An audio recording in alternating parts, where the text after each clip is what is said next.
And it says we are recording.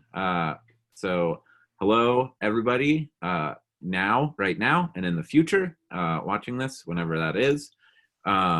We are Miscreant Theatre Collective, as a part of our sort of Zoom reading play series, just going through a bunch of wonderful, terrific plays, reading them very low key. People will read specific parts. People will read stage directions. It's going to be just a grand old time. Today, we are going to be reading a wonderful play titled The Flick, which is written by Annie Baker, and it premiered in March of 2013.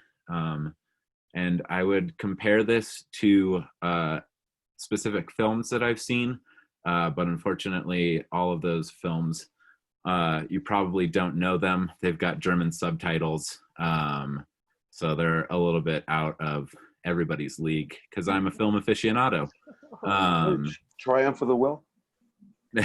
Yeah, but yeah, I'm Doron. I'm a part of the collective. That's pretty much my whole intro. As is always, we will go through and just say who we are, what parts we are reading for, or part we are reading for, and then once everybody has done that, whenever Erin is ready, she will begin the first bit of stage directions and start us off. So yeah.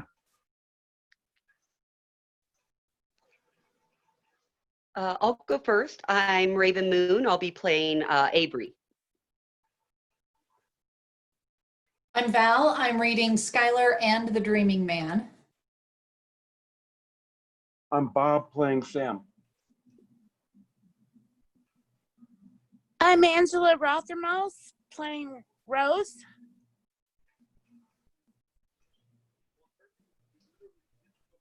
And as Doron said, I'm Erin reading the stage direction.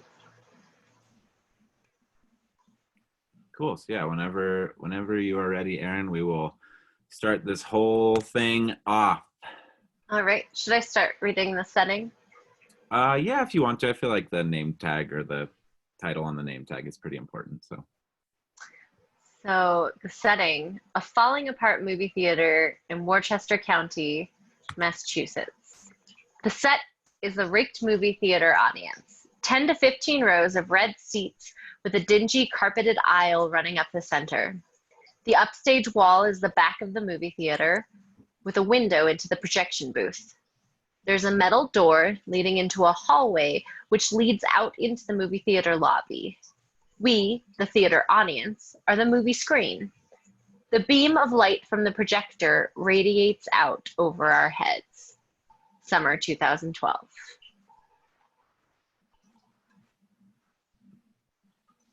Pre-show.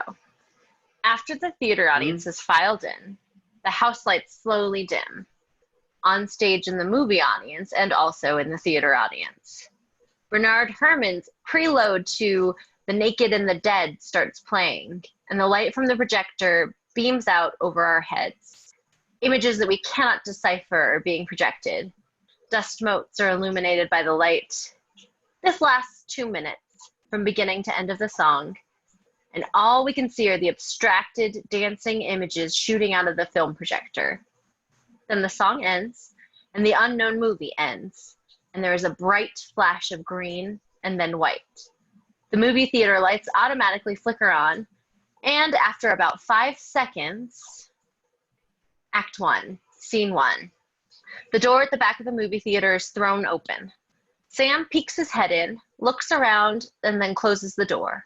A second later, the door opens again, and Sam drags in a large trash can that he uses to keep the door propped open. Then he exits again and re-enters carrying a push broom and a dustpan. Avery follows him in, carrying a push broom and a dustpan of his own. We call this the walkthrough. Pretty simple. You just Avery watches as Sam walks down the last row of seats with his broom, sweeping up popcorn kernels, etc., and pushing them into the dustpan. When Sam finishes the last row and moves to the second to last row, Avery awkwardly begins sweeping the last row on his side of the aisle. They continue this way, Sam always one row ahead of Avery, each on his own side of the aisle. Avery is trying to figure out the best way to sweep. It's harder than it looks. In the third to last row, Avery encounters something we cannot see on the floor. He frowns with distaste, then bends over and gingerly picks up a Subway sandwich wrapper. Tiny pieces of shredded lettuce flutter to the ground. Sam looks over, stops what he's doing, and watches Avery without offering any suggestions. Avery walks up the aisle, throws the Subway wrapper in a large trash can, along with the contents of his dustpan, then walks back and goes back to sweeping. For some reason, it's not working. The tiny pieces of lettuce that we can't see are sticking to the ground. Sam is still watching him. After a while, Yeah, with the little pieces of lettuce, you kind of have to. Avery interrupts him by bending down to hand-pick the pieces of lettuce off the floor. He mostly disappears from view. Sam watches, then goes back to sweeping. He's about 3 rows ahead of Avery when Avery finishes picking up the tiny pieces of lettuce, cradling them into his palm. Avery walks up the aisle again to the trash can and shakes his palm off into it. Then he goes back to sweeping, after moving on to the next aisle. What do you do about spilled soda? We do one big mop at the end of the night. What if people are still here? Like, Have you ever had anyone like just sit here and refuse to? You know. sometimes people stay until the end of the credits, but then they go. And then they'll get the message, and you start sweeping. But Roberto told me he wants that one time this couple was like having sex, like totally fucking on the seats when he came in, Whoa. but he just like ignored him and like went about his business. Who's Roberto? He doesn't work here anymore. He joined the Marines. And who was the guy with the big? That was Brian. Sundays and Mondays is Brian and Rebecca, but you'll never meet them because you'll never work Sundays and Mondays. Avery nods, a little uncomfortable. They go back to sweeping. They're almost done. Sam is in the second row and Avery is in the 4th row. When Sam finishes, he just watches Avery. Did Steve tell you about the soda machines? Like, How to clean them? About the seltzer? no.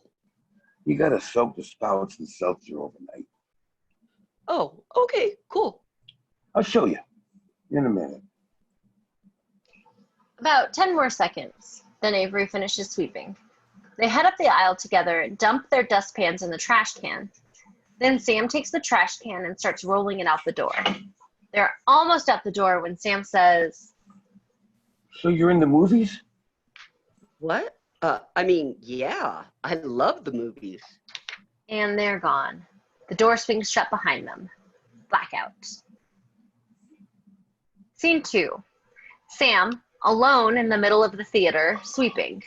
After a few seconds, Avery runs in, fastening his little name tag pin and holding his broom.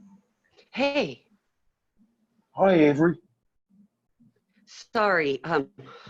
You're late. Yeah, I was just about to. Yeah, I'm really sorry. Yeah, I just. My dad was supposed to give me a ride, but then he couldn't, and I had to take like 3 different buses to get here, and I'm still trying to figure out the whole, Yeah. I don't really need an explanation. It's just. No, of course. I just feel bad, and I can totally reassure you that it won't happen again. It just puts me in an awkward position because I'm. The thing is, I'm actually like this obsessively punctual person, and I'm like never ever late. And this was just like a crazy anomaly with the buses now, and I know I can promise you that it will never happen again. Fine. I mean, it's no big deal, but I'm sort of de facto in charge on Saturday. Oops. I mean, I mean, it's no big deal, but I'm sort of de facto in charge on Saturdays, and No, I know. just puts me in an awkward position. That's all. Steve's never here, so it was just me, and I had to. I can promise you that it won't happen again. I had to do soda and make a whole batch of popcorn by myself. I'm so sorry. Nah, it's cool. They both start sweeping. Then, unable to help himself. It's just like, I don't know why Steve doesn't fucking promote me. I'm so sick of this shit.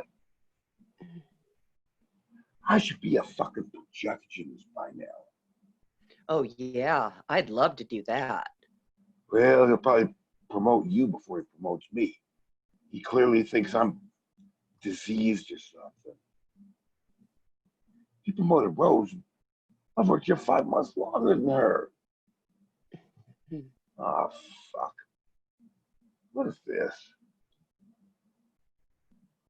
Someone spilled like chocolate pudding or something. Are you fucking kidding me? Are you sure it's not like shit? Oh, God. Definitely not shit. Are you sure? Uh-huh. Because I'm kind of a shit phobic. There are like little weird balls in it. It's like chocolate tapioca pudding. Who brings pudding into a movie theater?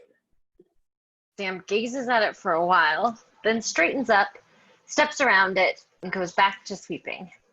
Sam notices Avery watching him and gets a little self-conscious. I'll take care of it later. What does that mean? Shit phobic. Like other people's shit makes me want to puke. Well, sure. Yeah, but with me, it's really like if I go into the stall and someone has, like if someone's left something there, I actually sometimes I actually need to puke. Like sometimes I actually puke. Huh. Have you heard about that website where people send in pictures of their shit and then other people rate it? Yes, I have heard of that website. That website is like my worst nightmare.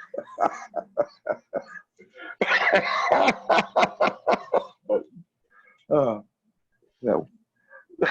So if I wanted to be like real like cruel, I could like leave my laptop open with that web page, with that website up, and you would.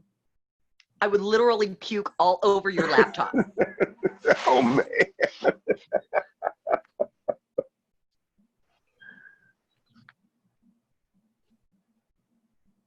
Happy Oh, pause hey. in which, go ahead. Go ahead.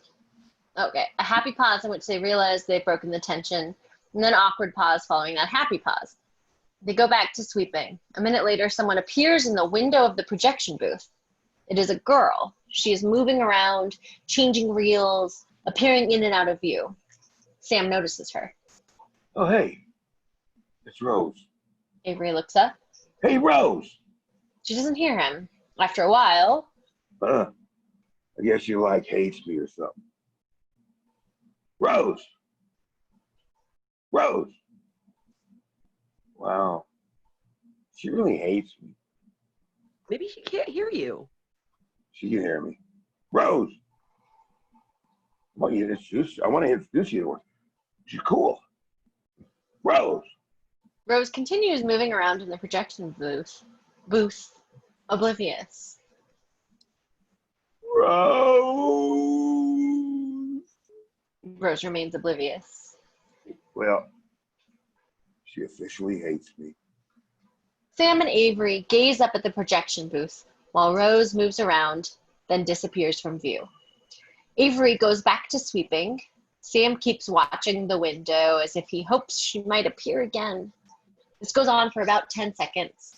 Then, blackout. Scene 3. A few days later, Sam and Avery are in the middle of sweeping on their separate sides of the aisle. Jack Nicholson and Renee, no, Dakota Fanning. Jack Nicholson and Dakota Fanning. That's too easy. We'll just do one thing. Jack Nicholson to Tom Cruise in A Few Good Men. Tom Cruise to Dakota Fanning in War of the Worlds. Huh. Come up with the better one. Fine. Pauly Shore and Ian Holmes. Okay. Avery thinks, squints and raises her index finger slightly, as if drawing complicated algebraic equations in the air. After about 6 seconds, Pauly Shore to Stephen Baldwin in Biodome. You have it already? Stephen Baldwin to Kevin Pollak in The Usual Suspects. Kevin Pollak to Bruce Willis in, let's say, The Whole Nine Yards. What do you mean, let's say? They were also in The Whole 10 Yards together, and I think Hostage. And then Bruce Willis to Ian Holm in The Fifth Element. Jesus. Make it harder. Michael J. Fox and Michael J. Fox and Britney Spears. Okay. closes his eyes, about 10 seconds pass.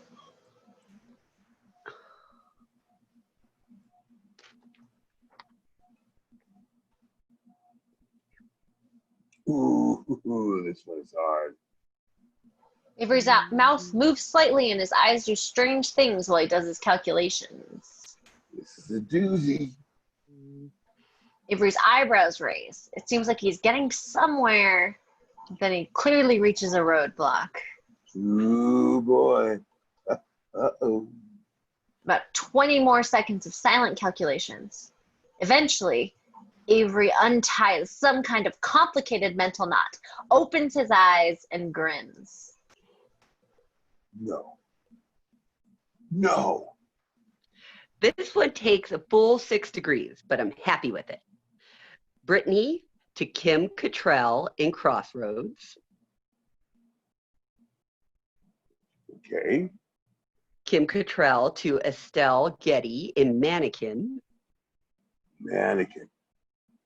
My first sexual fantasy ever was about Kim Cattrall and Mannequin.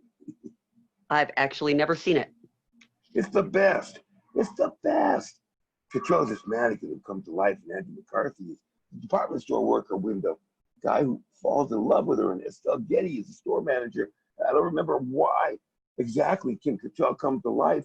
There's some sort of magic Egyptian-y reason behind it. And she, like...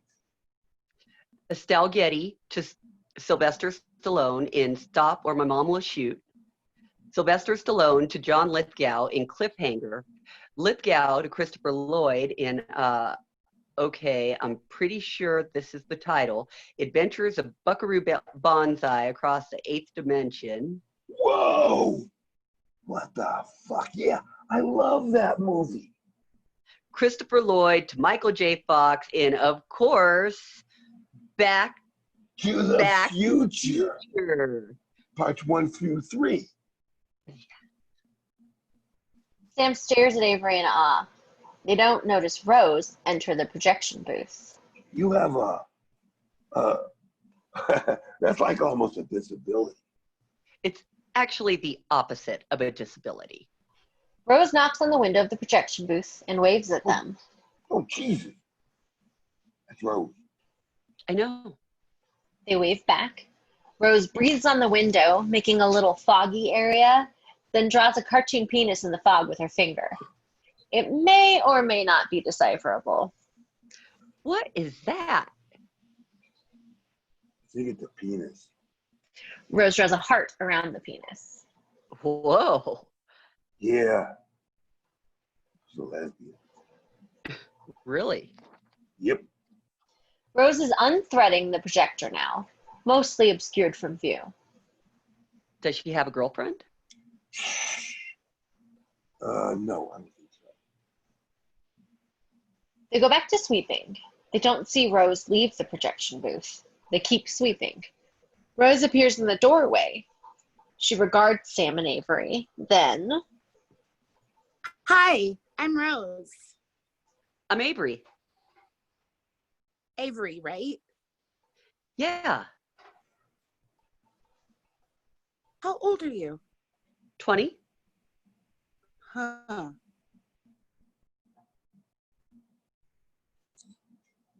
I like your shoes. Avery looks down at his shoes. Red. Thanks. Hi, Sam.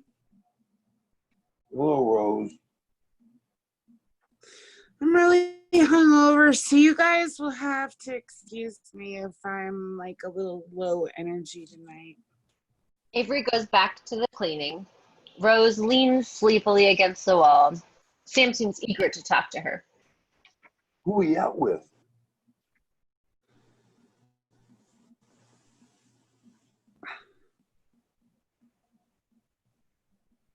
Sorry, I'm trying to. Oh, there we go. What? Oh, who were you partying with last night? Just a couple of friends. Katie? Oh my God. Katie is like, no. Ryko and this other guy. We drank moonshine. Ever had moonshine? Uh-huh. No.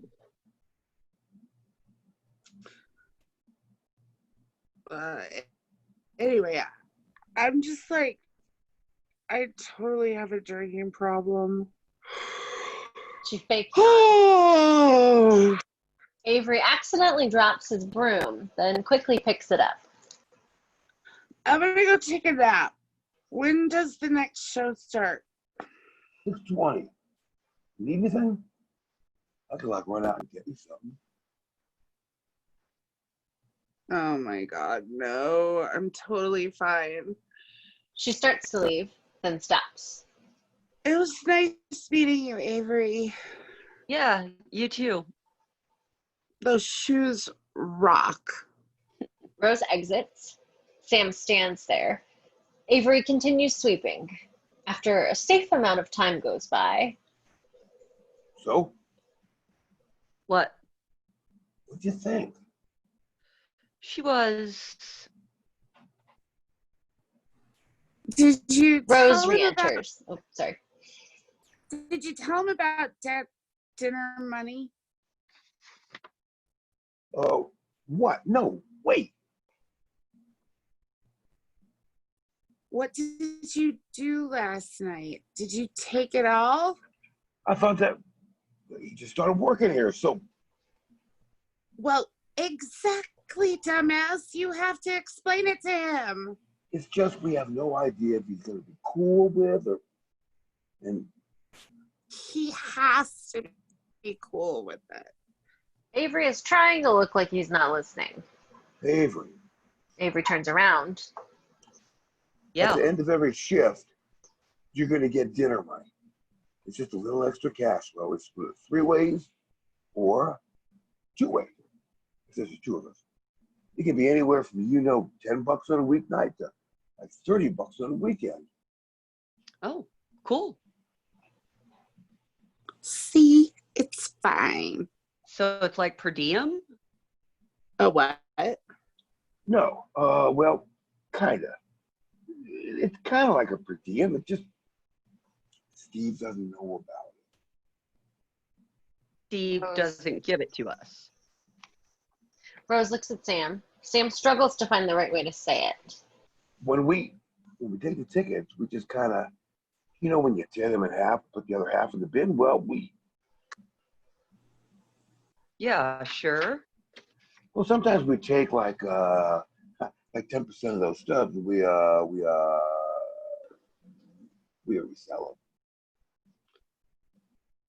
And then we take 10% of the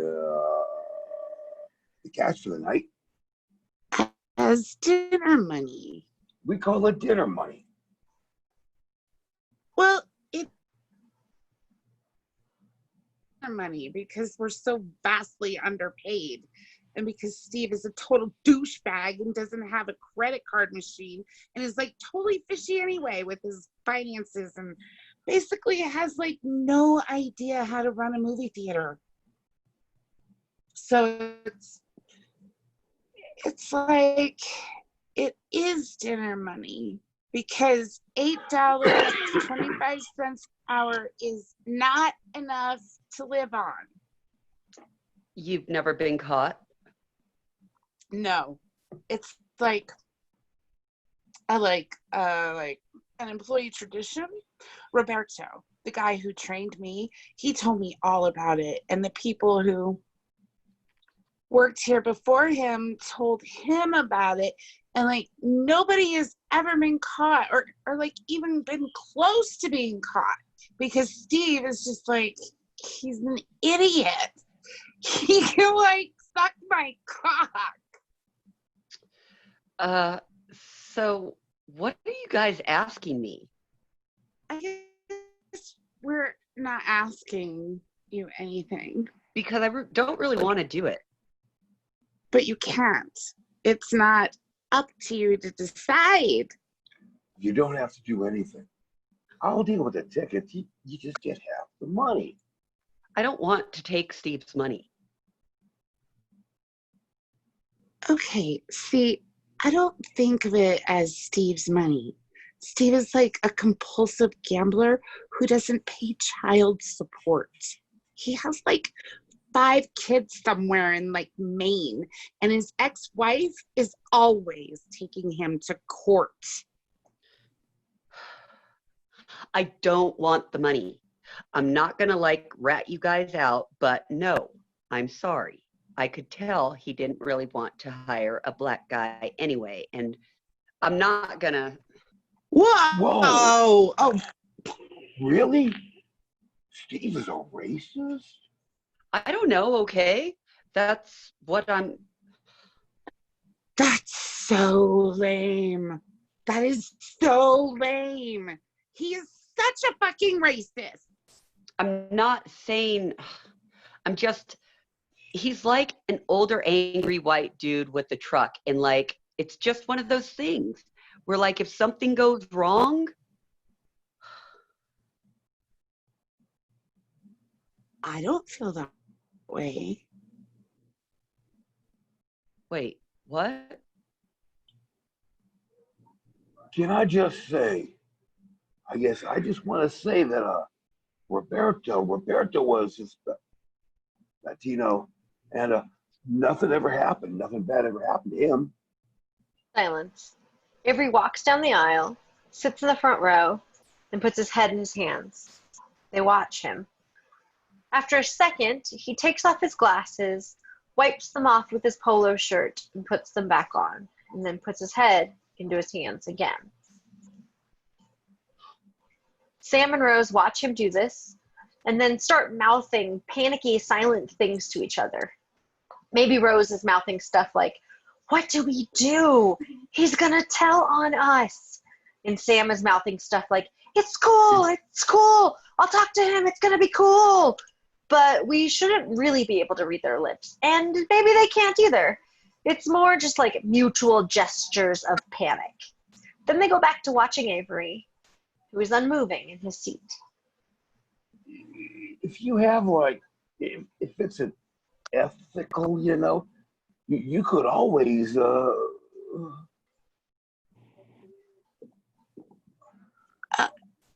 Listen, Avery, I don't want to be like a total cunt about this, and I don't want to put you in a crappy position, but if me and Sam are doing it and you're not, it's like not fair to anybody. Like, it's really bad for everyone involved. A few seconds later, Avery stands up, shakes his head as if to clear it, and puts his hands on his hips. Yeah, okay, fine. Wait, what does that? It's fine. I'll do whatever. It's cool. Sorry. I didn't mean to freak you guys out or be judgmental. Sorry. Yeah. I'm okay with it.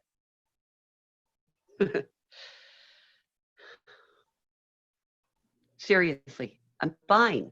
Sorry.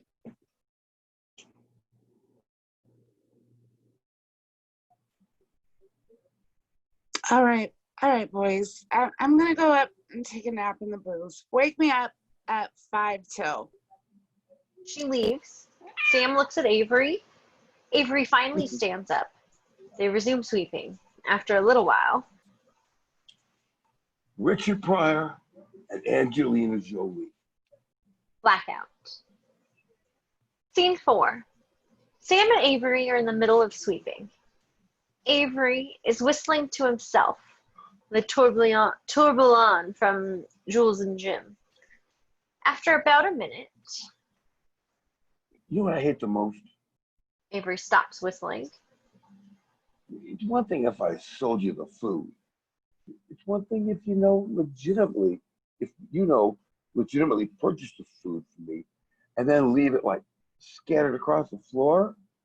But to sneak outside food in, and then to like scatter it across the floor and leave empty bags up. Sun chips on your seat? That I do not understand. I feel the opposite. What do you mean? It feels so weird when I sold it to them. It's like I gave you that popcorn. I like scooped it out myself and put it in the bag and handed it to you, and you paid me and said thank you, and now it's all over the floor.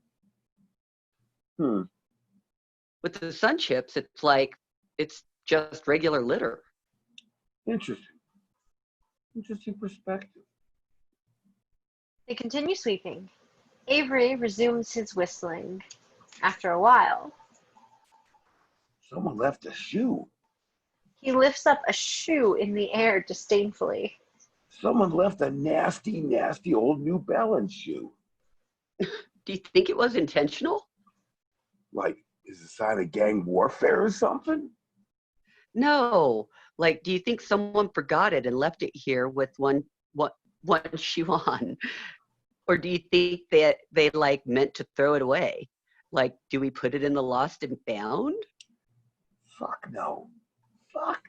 It smelled disgusting. Sam walks up the aisle to the trash can, holding the shoe by its lace. Ugh, ugh, ugh, ugh, ugh. He throws the shoe in the trash. Ugh. Then Sam reaches under his polo shirt and scratches his collarbone. My neck itches. They continue sweeping. After about 20 seconds, Hey, what do you want to be when you grow up? I am grown up. Oh, yeah. I guess I just mean like, That's like the most depressing thing anybody's ever said to me. sorry. they finish sweeping. They empty their dustpans into the trash. On their way out the door, Chef. blackout. Scene 5. Darkness. The final credits of a movie. Swelling music, light from the projector. A dreaming man has stayed till the end of the credits. The music ends, a flash of green, a flash of white. The lights in the theater automatically flicker on. A few seconds later, Avery and Sam come in through the door, in the middle of a conversation. This time they have mops and a large yellow mop bucket on wheels. It is the end of the night. Disagree. I strongly disagree. Name one great American movie made in the... Avery notices the dreaming man and stops talking. The man is in the 5th or 6th row, lightly sleeping. facing forward. Maybe his head is subtly listing to one side. Sam and Avery start to clean, waiting for him to go. The man is on Avery's side of the aisle. Avery eventually walks over, looks at the man, and sees that he's asleep. Avery isn't sure what to do. He gestures for Sam to come over. Sam comes over. Excuse me? The man doesn't move or wake up. Sam pokes his shoulder a little too aggressively. The man jolts awake and stares at them. The movie's over. Oh, sorry. Sam walks back to his side of the theater and resumes cleaning. Avery remains standing in the aisle, holding his mop, unsure of what to do. The man wipes the sleep from his eyes. Maybe he searches for something on the floor, gathers his things, and then departs, not making eye contact. He walks up the aisle, head bowed, and out the door. It slams behind him. A pause. Then, Avatar. Avatar was a great movie made in the last 10 years. What? more incredulous pausing. Okay. If you actually think that, I can't even continue to have this conversation. If you actually think that I need to quit this job. Avatar was a great movie. Avatar was a work of genius. I can't even. Words are failing me. So you think you're better than Avatar? You're above Avatar? No, I just. Because I bet you really fucking enjoyed Avatar. I bet you had a blast at Avatar. And now you're looking down your nose at Avatar because it didn't have German subtitles or whatever. I repeat, I don't think it's possible for me to engage in a national debate with you about it. Oh, come on. It's like if I said, I love killing babies. Let me try to convince you why killing babies is fun and you should enjoy killing babies.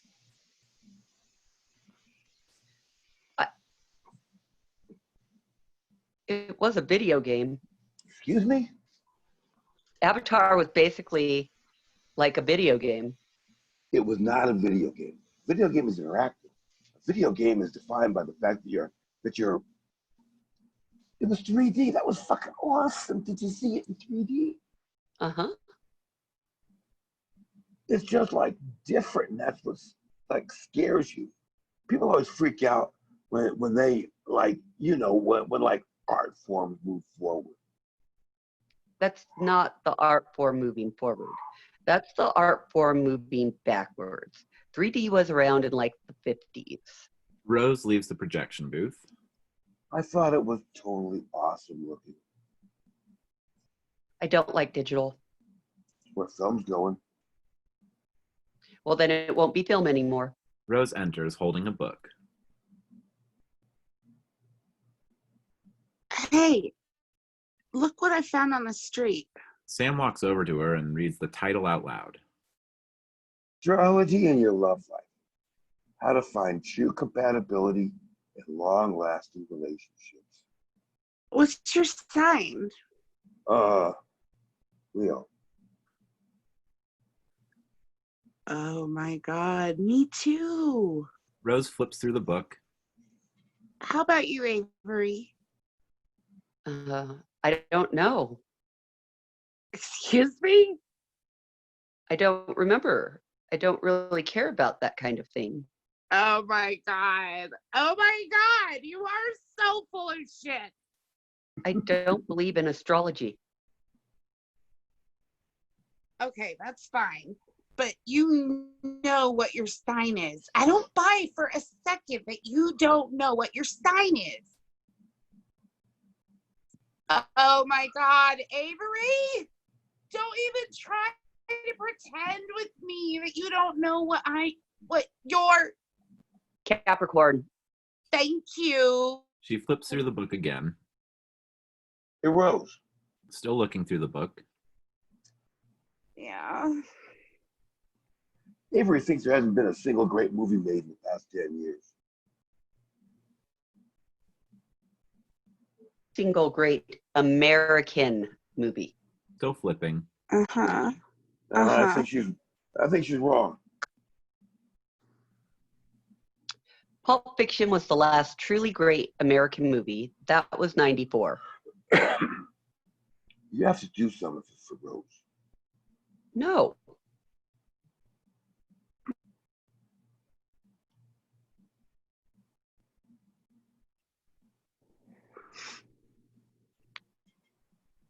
Do what?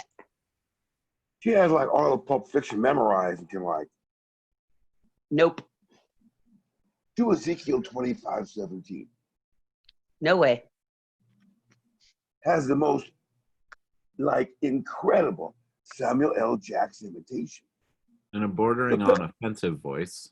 The path of the righteous brother is beset on all sides by the tyranny of the weak. Rose eyes Avery dubiously. That's not how it goes. What about $1 Million Baby? What about it? That's a great movie. That is not a great movie. Oh, Avery is like a film snob. Tree of Life? Sam shakes his head, embarrassed. Oh boy. You both hate Tree of Life. Okay. Sam and Avery, I'm going to read you your compatibility. It's me and Avery's compatibility too, because I'm also a Leo. Magnolia. There will be blood. Those are good movies, very good movies, but ultimately disappointing. Lord of the Rings. Return of the King. Are you kidding me? The third Bourne movie. The Bourne Ultimatum. This is a pointless debate. Oh, come on. Those Bourne movies are like fine wines. Avery shakes his head. The Aviator. Wait, never mind. Leo and Capricorn. It's hard to make this combination of personalities work in a long-term love relationship. Sorry, guys. Ha ha. Orderly and organized, Capricorn is likely to disapprove of Leo's exuberance and spontaneity. Leo has a bad temper, but is quick to forgive and forget. Capricorn is more even-tempered, but can hold a grudge for years. Capricorn is also the more devoted partner, and Leos tend to have a wandering eye. Most of all, Capricorn and Leo are not sexually compatible. They're both dominators and yet almost complete opposites. Prudent, practical Capricorn is often a bit of a snob and fairly conservative. Oh my God, I just said he was a snob. Avery, I just called you a snob. Uh-huh. Often a bit of a snob and fairly conservative, and will probably try to tamp down Leo's adventurous and impetuous personality. What else? Blah, blah, blah. Capricorn is an earth sign, and Leo is a fire sign. It can take Capricorn a while to open up her heart, but once Capricorn opens it, she is extremely loyal, but it will be very hard to make this marriage work. Oh, wait, there's the business and career section. That's probably more relevant. Business and career. Hey, the career connection between Leo and Capricorn is fantastic. They are both excited to learn from one another. Usually, one partner has more experience and will show the other the ropes. Whoa, that's weird. That's actually weird. As long as there is not a power struggle, there can be an incredible and fruitful collaboration. Connections with the arts are favored. No, He looks over her shoulder. it actually says that. Shuts That the is book. awesome, you guys. Sam stands there, stunned. So weird. So weird. I mean, I don't believe in that stuff today. So weird. Avery goes back to mopping. You don't think that's weird? He's just being a typical Capricorn. Yes, prudent and practical. What about us? What about us? Leo on Leo. I mean, Leo with Leo. Oh. She flips through the book nonchalantly. I think the same sign together is usually a bad thing. Let's see. Leo and Leo. When this relationship is good, it is very good. But when it is bad, it is terrible. Leos have a very strong sex drive, so this couple will be highly compatible in bed. This is a kinky, passionate connection, but can sometimes be hard to sustain in a long-term way.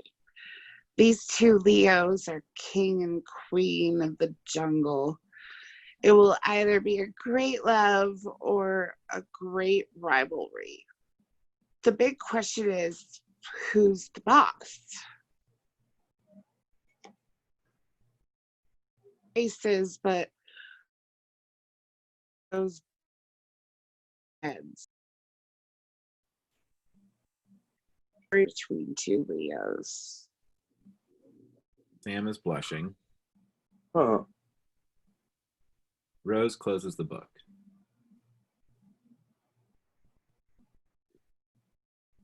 What sign Raiko is? What's our career connection? Yeah, I'm bored. He gets up. See you later, Capricorn. Uh-huh. She leaves. Wes Anderson, Rushmore. That was 98. And that is a good movie, but not a Pulp Fiction level good movie. They mop for a while.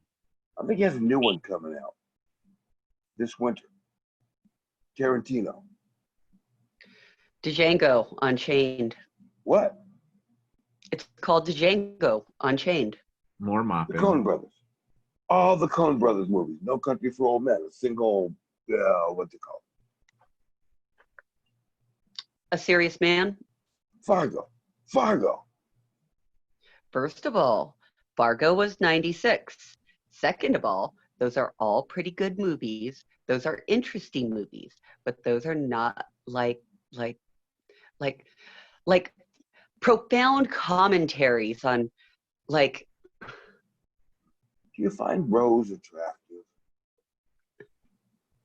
Wait, do I find Rose?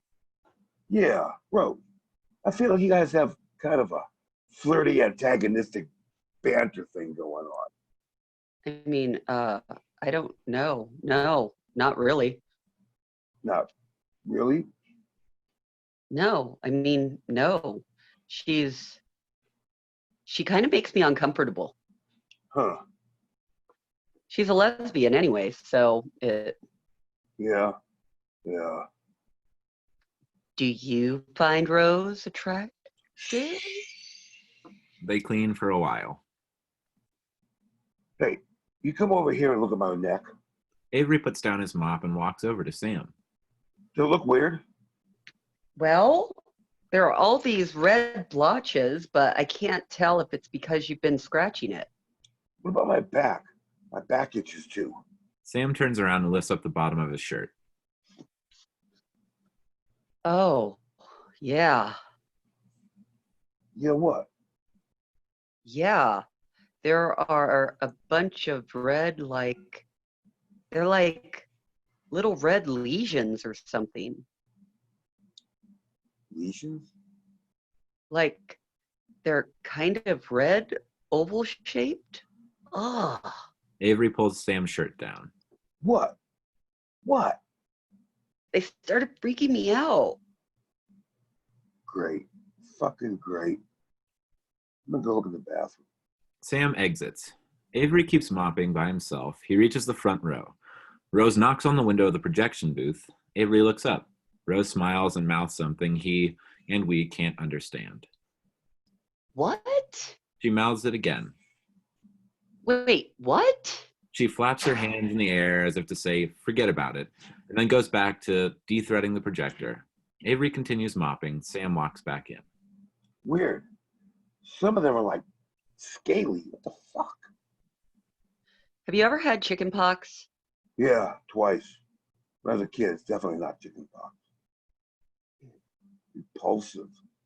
Avery doesn't really know how to respond to this, so he finishes mopping his side, and then moves on to Sam's side and keeps mopping. Sam just stands there, blackout. Scene 6. Avery alone in the theater, squatting on the back of one of the seats, talking to his therapist on his cell phone. Yeah. And that, yep. Yeah. Yeah. Well, how do you do that? How do you ask someone to be friends with? Uh-huh. And yeah. Well, that makes me feel insecure too. Oh. I finally remembered one of my dreams. Yeah.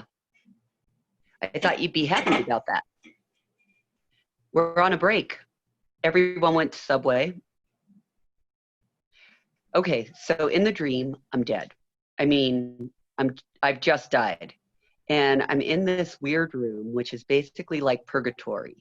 And there's a whole bunch of us, a bunch of people who just died. And we're all waiting to see if we can, move on to the next level. Oh, and my dad is there because he just died too. And then the room suddenly turns into my dad's study. And this person starts scanning all the books on my dad's bookshelves with this ISBN type scanner thing. And they run the scanner all over all of his books. And eventually one of the books goes like beep, beep, beep, beep.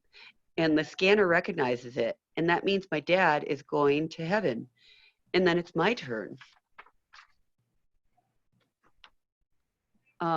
Wait, sorry. Are you bored? I just got scared you were bored again. When it's phone session, I can't tell if you're... Uh-huh. Okay, so I'm up next, and suddenly I'm surrounded by all these shelves, and on every shelf is every movie I've ever seen. And some are like DVDs, and others are like old VHS tapes from like the 90s, and some are even like old 35 millimeter reels, like movies I saw at the theater. And like, yeah, everything is there. Like The Wizard of Oz, which is the first movie I ever saw, and like old Jim Carrey movies and the entire Criterion collection. And then they hand me the ISBN scanner. And I realized that the way they decide whether or not you get into heaven is through like looking at all the movies you've watched or all the books you've ever read and figuring out whether there was one book or movie that you truly, truly loved. Like one movie that like symbolizes your entire life. And I think, okay, I'm going to be fine. I love movies and I've seen all these like awesome movies. This is going to be no problem. And I start running the scanner across the shelves. I run it across all these Yakuza movies I watched in high school. I run it across all the Truffant movies, Truffant movies, and the scanner isn't beeping. It's weird. It's not recognizing anything. And then I run it over Pierre Lepo, and Barry London.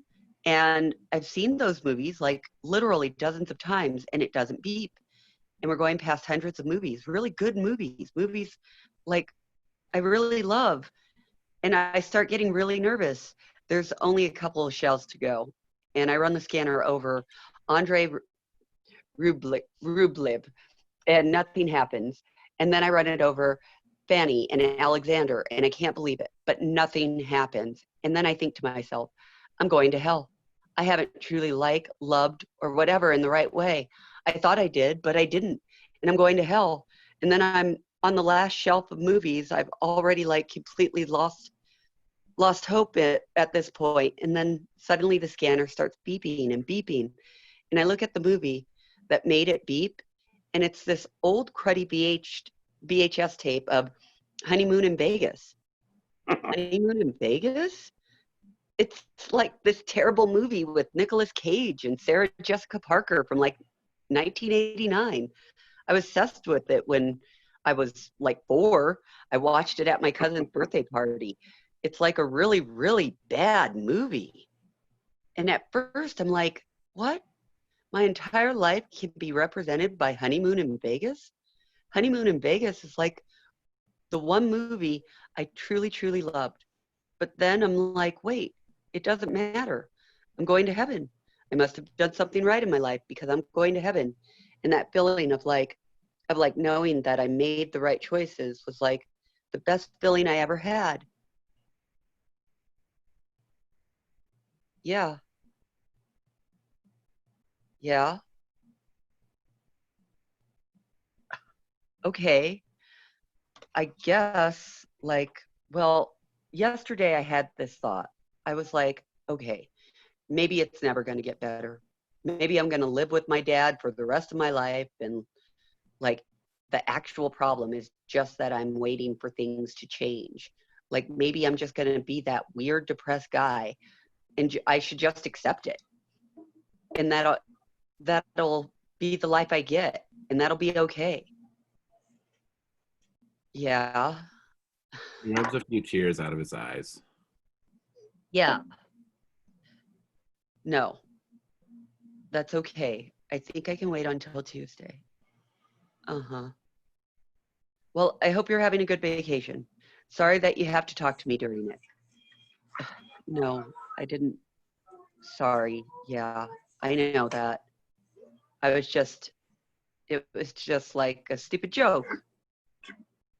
Yeah, I know that. Yeah. He listens intently. Blackout. Scene 7. A day later, Sam and Avery are standing, holding their brooms in the middle of the aisle. They're gazing up at the tile ceiling, which now has an ominous gap in it. It happened on Sunday. They stare at it for a while. Brian and Rebecca are working. It's the matinee. Ho hum, ho hum. There's a few people in the audience, and out of nowhere, this huge chunk of tile comes crashing down and lands on the seat next to some old lady. Like 2 more inches to the right, and she'd be dead. Apparently, there was platter all over her old lady's sweater. Did she could sue, right? Can she sue over that kind of thing? Probably. But Brian's like this huge charmer, apparently. Brian just like turned on the charm and calmed her down and gave her a voucher for like 6 free popcorns and 6 free sodas, which, by the way, he just like drew himself on a receipt or something. So if an old lady comes in with a weird cartoon that says she gets a free popcorn or soda, give it to her, no questions asked. He didn't even give her free tickets? Didn't even do that. They gaze up at the ceiling for a long time. The liability, the huge liability. It's like, someone's going to get killed, and then what? Can't he just put up a new ceiling?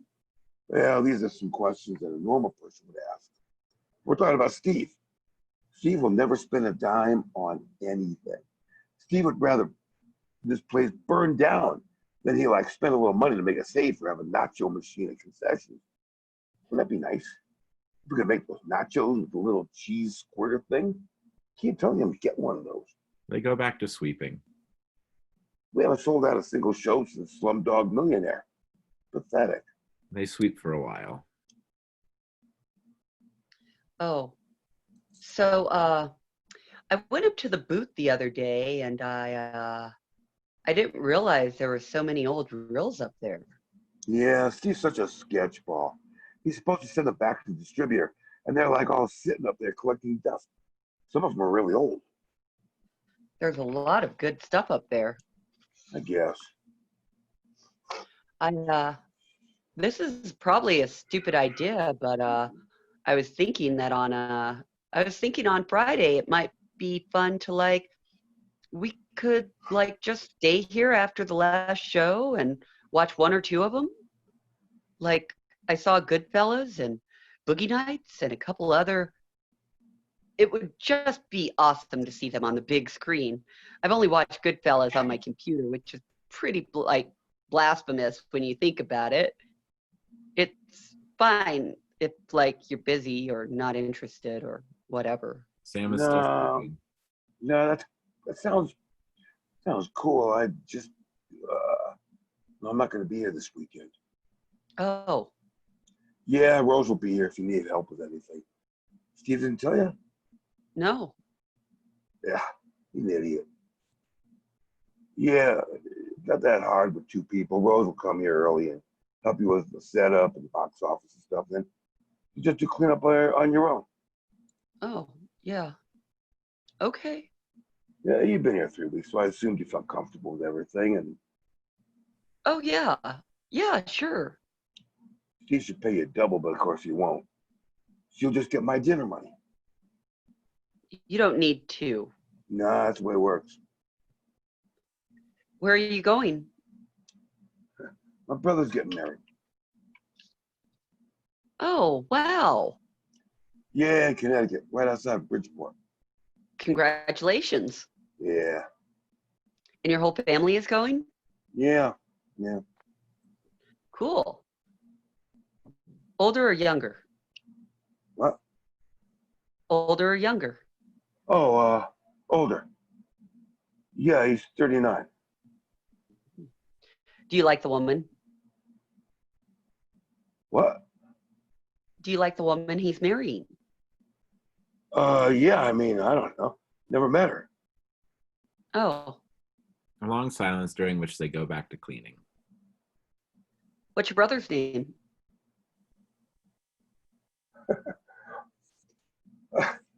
Jesse. They keep cleaning. He's retarded. Do you mean like he's... Like in the actual definition of the word. Oh, okay.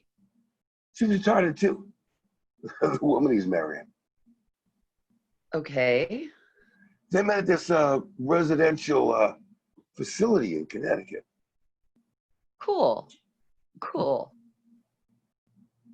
Yeah. They must like each other a lot. I guess. Does he have Down syndrome? No, he's just basically like a third grader. Oh, More sweeping. I don't know him all that well. Rose enters with a yo-yo. Avery trying to politely end the conversation. well, next weekend maybe. Next weekend, maybe what? We were thinking of staying past closing on Friday and watching Goodfellas. Oh, yeah, we have that upstairs. But Sam's going to be away, so I was saying maybe next. I'll stay and watch it with you. Sam, who has been standing in the second row, sits down heavily in one of the seats and closes his eyes. Oh, I don't know. Maybe we should wait for Sam and then we can all. Well, we don't have to watch Goodfellas. We could watch something else. There's Mulholland Drive. That movie's hot. And some older ones too from before it was the flick. I'm totally free on Friday. Let's do it. Sam's face is no longer visible to Rose and Avery. He faces the movie screen and stares up at it beseechingly. Yeah, sure. Okay. Awesome. Yes. We should like bring music and have like a rock and dance party. Sam closes his eyes. Hey, look what I unearthed from my closet. She holds up the yo-yo. I'm totally gonna bring the yo-yo back in style. She yo-yos for a while, a simple up and down. I only know how to do this though. Here, let me try. Rose gives Avery the yo-yo, and he does something sort of impressive. Maybe he walks the dog or flips it around and catches it. Yes! Oh my god, I love it. Avery hands it back to her, blushing. Where are you gonna be this weekend, Sam? Still facing forward. My brother's wedding. Where? Bridgeport. Cool. Rose glances at the back of Sam's head, clocking that he's being a little weird, and then exits. Avery gathers up his broom and dustpan and heads towards the door. Hey, I keep meaning to ask, did you ever find out what was going on with your skin? Sam is still sitting and facing forward during the next speech. Yeah. I went to the doctor. It's called pityriasis rosea. Not contagious. It's like a fungus, but it's not. I don't know what causes it, but you get it all over your torso. It's just like fucking it lasts 6 to 8 weeks. Oh, man. Yeah, the good news is you only get it once in your life. He stands up and lifts up the back of his shirt so Avery can see it. Whoa. The spots are a distinctive Christmas tree formation. You know it's pityriasis, rosea. Wow. Wow. That looks pretty bad. Sam lowers his shirt. Yeah, not though. You want box office or refreshments? A long pause when Sam contemplates this. Box office. After a few seconds, Sam slowly gets up and they start to exit together. Rose enters the projection booth and we see her moving around in the window. Sam stands in the aisle and looks up at her. Avery waits by the door. Sam tears his gaze away from the projection booth and they leave together. The door Sam slams shut. Blackout. Scene 8. Friday night. Darkness. The last movie is ending. The very end of the credits. A flash of green, a flash of white. Then the lights come on automatically. We see Rose in the projection booth. After a few seconds, Avery enters, dragging the yellow mop bucket and mop. He starts cleaning. He starts on his side of the aisle and mops. He encounters a large popcorn bag and throws it away. He mops more. He glances up at the projection booth. Rose is moving around, doing something. She sees him and pumps her fist in the air in a "we're gonna party" gesture. Avery tries to smile. He moves to the other side of the theater and starts cleaning. Rose knocks on the window and holds up a CD, wiggling her eyebrows. Avery shrugs and shakes his head like, "What are you saying?" Inside the projection booth, you probably can't see this, Rose inserts the CD into the sound system. An extremely danceable hip-hop classic from the past decade comes blasting into the theater. Maybe Jay-Z's "I Just Want to Love You." Avery is startled. He tries to keep sweeping. He's not sure what is happening. Rose leaves the projection booth and 10 seconds later kicks through the door, grooving to the music. Dance party! Rose grooves down the aisle. Avery bobs his head up and down, trying to look supportive. Come on! Avery shakes his head no, still bobbing supportively. Rose rolls her eyes, disappointed, but then proceeds to do a totally awesome improvised dance in the aisle, and maybe in even some of the rows. She's really wild and weird and uninhibited. It's pretty cathartic. It should be different every night. Maybe she incorporates a couple moves from the Bhangra or hip-hop or West African dance classes from her past. This lasts about 2 minutes. Avery stands in his row, bobbing his head the whole time. Finally, Rose tuckers herself out. The song is still blasting. She runs out of the theater and up to the projection booth where she turns the music off. Then she comes back down and re-enters. Anyway. That was great. Yeah. Whatever. I feel like an idiot now. No, no. Sorry, I didn't like. Sorry, I didn't like join in. So, what do you want to do? Oh, we could watch a movie, or You want to get stoned? no, thank you. You sure? Yes, I get really freaked out. I get really angry. Awesome. No, not awesome. I like sit in a corner and refuse to talk to anyone. The last time I smoked pot, it was the end of freshman year at this like huge party.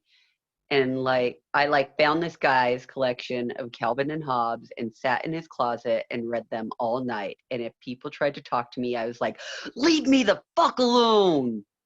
You go to Clark, right? Yeah, well, I took this past semester off, but yeah, Expensive. I actually have a free ride. Really? My dad teaches there. He's head of his department, so What does he teach? linguistics, semantics. I have no idea what that is. Yeah. I went to Fitchburg State. Cool. Cool. You still live at home?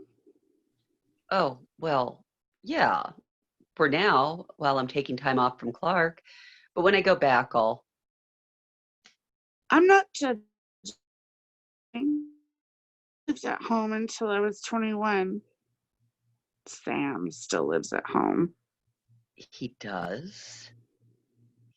Yeah. Huh.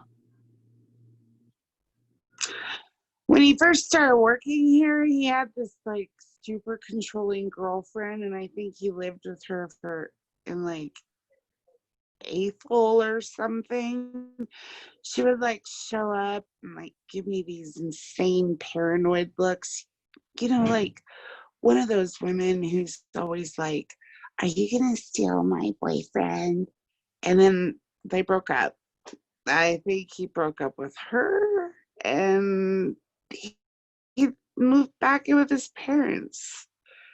He lives in the attic or something. Huh. Guess he doesn't tell me a lot. He seems pretty private. Yeah, he's weird. I mean, I like him a lot. Yeah, I mean, me too. Did you know that his brother is retarded? What? Yeah. Oh, maybe I shouldn't have told you that. Really? I mean, it's not a big deal. I did not know that. Like, how is he retarded? I don't know. I mean, I think he's just retarded. My ex-boyfriend had a cousin with Down syndrome, and she always liked to flash people her tits. Like, I went to their family reunion this one summer, and she like flashed me her tits like 17 times, and I would be like, "Awesome, Ruth, thank you," and I would try not to like stare at her like her weird nipples. Avery does a number of mental calculations. Your ex-boyfriend?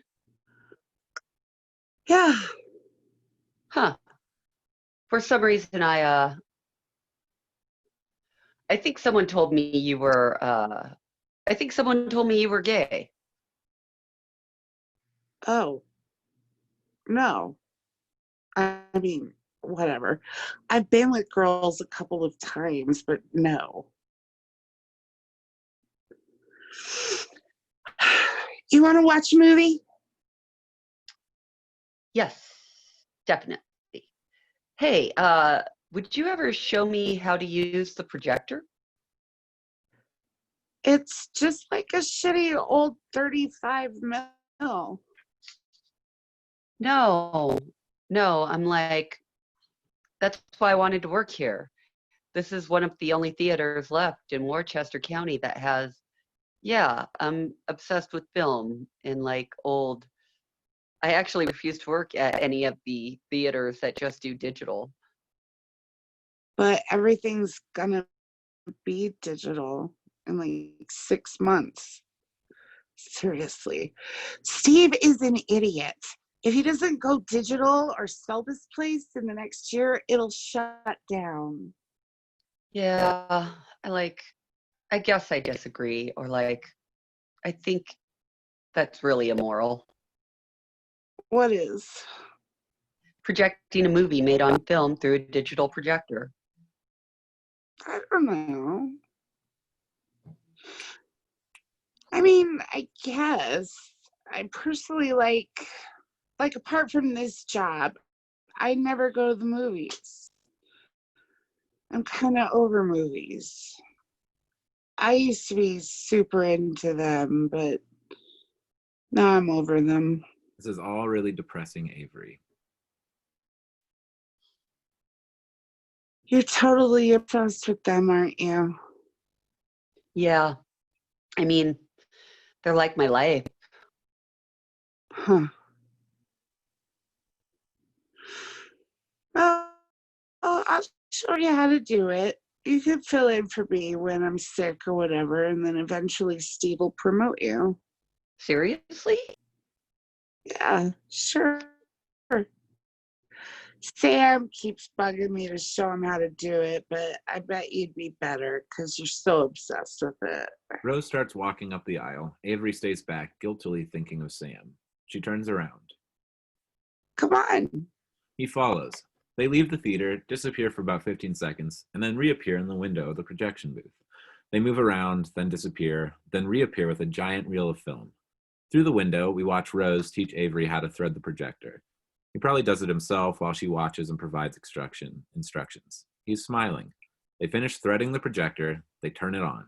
A movie begins. We see the green light, then blackness. Then the opening credit sequence, music. It is a 6-minute long opening credit sequence music from The Wild Bunch. Avery watches the beginning of the movie, his face almost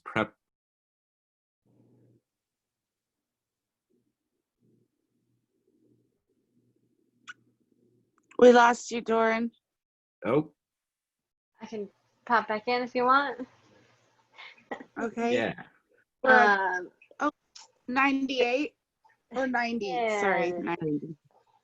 Avery watches the beginning of the movie, his face almost pressed up against the projection booth window, and then he and Rose exit and come through the theater door again.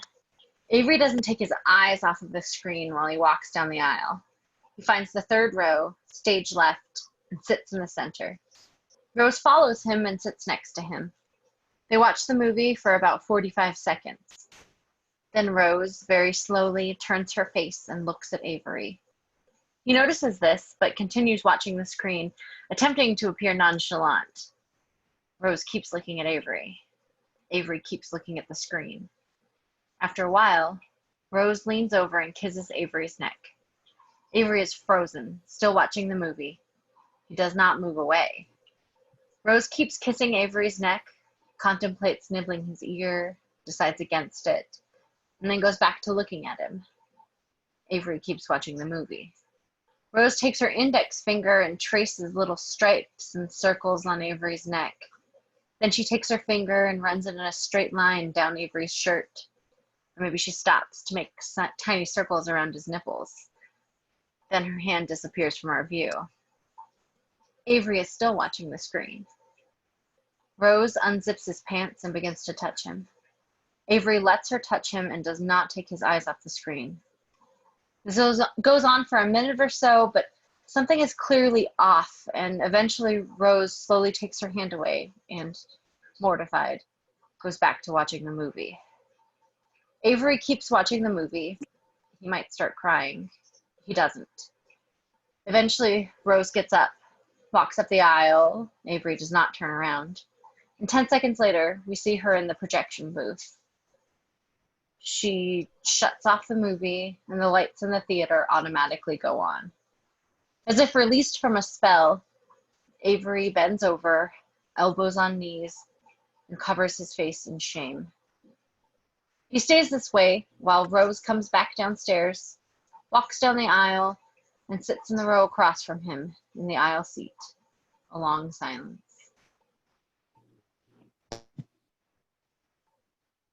Sorry. No, I'm sorry. Oh my God. I want to kill myself. Wow. Thanks.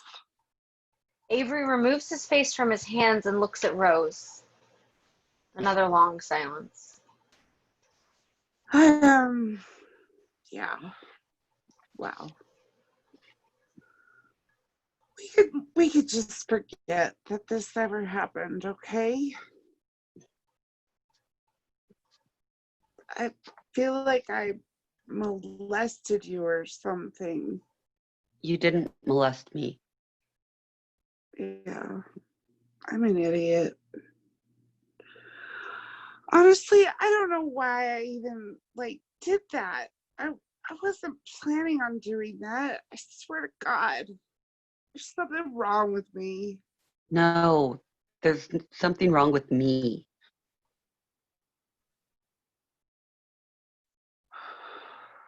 Well, are we just gonna sit here and freak out together in silence? Because then I'd rather just... It's just, this has happened to me before. So please don't feel like...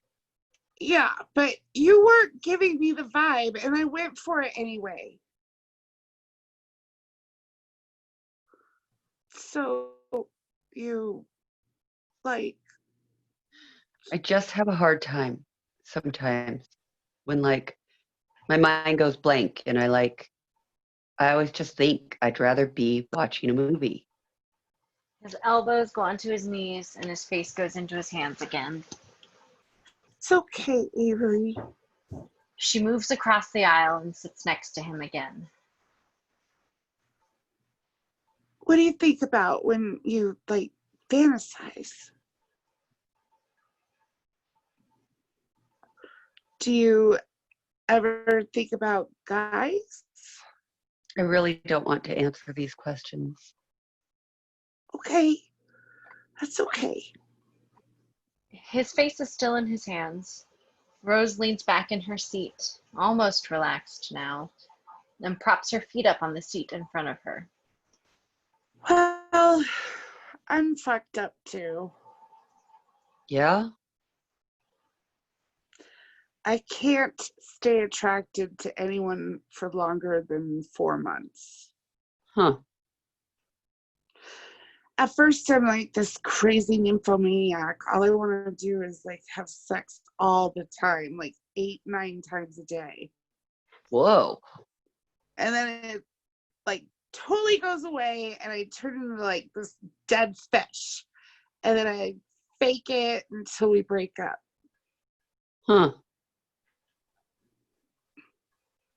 You know what's even weirder? What? When I fantasize, I just think about myself. Really? Yeah, everyone else is blurry except for me.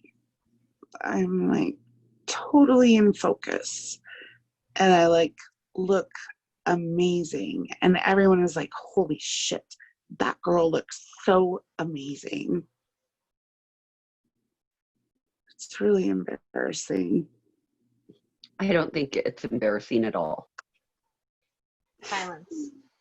They both are leaning back in their seats now, facing the blank screen. Peaceful, arms touching. Can we just sit here for a little while? Yeah, A, of course. a long, much more comfortable silence. Today is the 1 year anniversary of the day I tried to kill myself. Really? Uh-huh. How did you do it? I swallowed a bunch of pills. Oh my God. That works? Well, I didn't plan on doing it. It was a weird day. I've been like super, super sad before, but I've never wanted to commit suicide. I just like don't get it. I don't get suicide.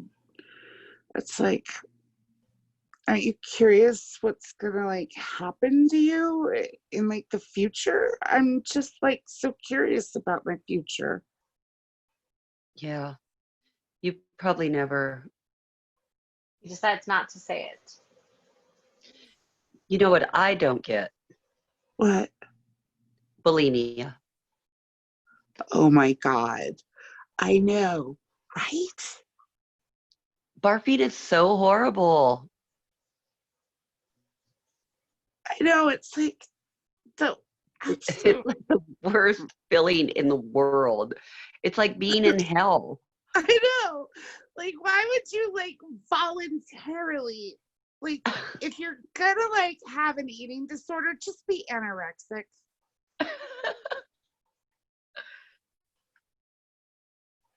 This is an awesome conversation. I almost quit my second day working here. Why? I couldn't get out of bed.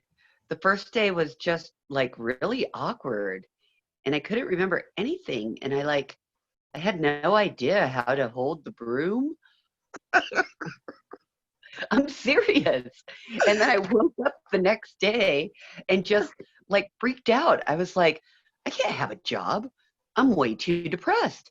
And I didn't get out of bed and I like laid there under the covers staring up at the ceiling and 4 p.m. rolled around and I watched the numbers on my alarm clock and I was like, I should be at the flick by now, but I couldn't even bring myself to call in sick. And then it was like 4:05 and then it was 4:10 and I was like, that's it. I just lost my first job. I give up. And then it's weird. I didn't even make the decision, but it was like the second thing I thought, like, I give up. My body started moving and I like pushed the blanket off and like stood up and put on my uniform and like walked outside and walked to the bus and took the bus and walked in here and made up some like lie to Sam about why I was late and that was it. So, why are you depressed? Are you serious? Yeah. Because everything is horrible and sad and the answer to every terrible situation always seems to be like, be yourself. But I have no idea what that fucking means. Who's myself? Apparently there's some like amazing, awesome person deep down inside me or something. I have no idea who that guy is. I'm always faking it. And it looks to me like everyone else is faking it too. Like everyone is acting out some like stereotype of like exactly who you think they'd be. And I had one friend at Clark, this guy from Bangladesh who was really into sculpture. And then he transferred to RISD and at the end of the freshman year. And my mom, like, actually, never mind. Do you think I'm a stereotype Of like, of like whatever, of like what I am? yeah, You do? yeah. I guess you're right. Ugh. Wait, were you being fake just now? When? when you were going off about how everyone is so fake. Were you faking it then? I mean, yes and no. It's hard to tell, I guess. Yeah. They look up at the blank screen and prop their knees up on the seats in front of them. Maybe Rose puts her head on Avery's shoulder. Blackout. Jean Moreau singing Les Tourbillons plays. Act 2. Scene 1. 3 days later, Sam and Avery, each on their side of the aisle, sweeping. Sam is in the middle of a seemingly big dramatic story.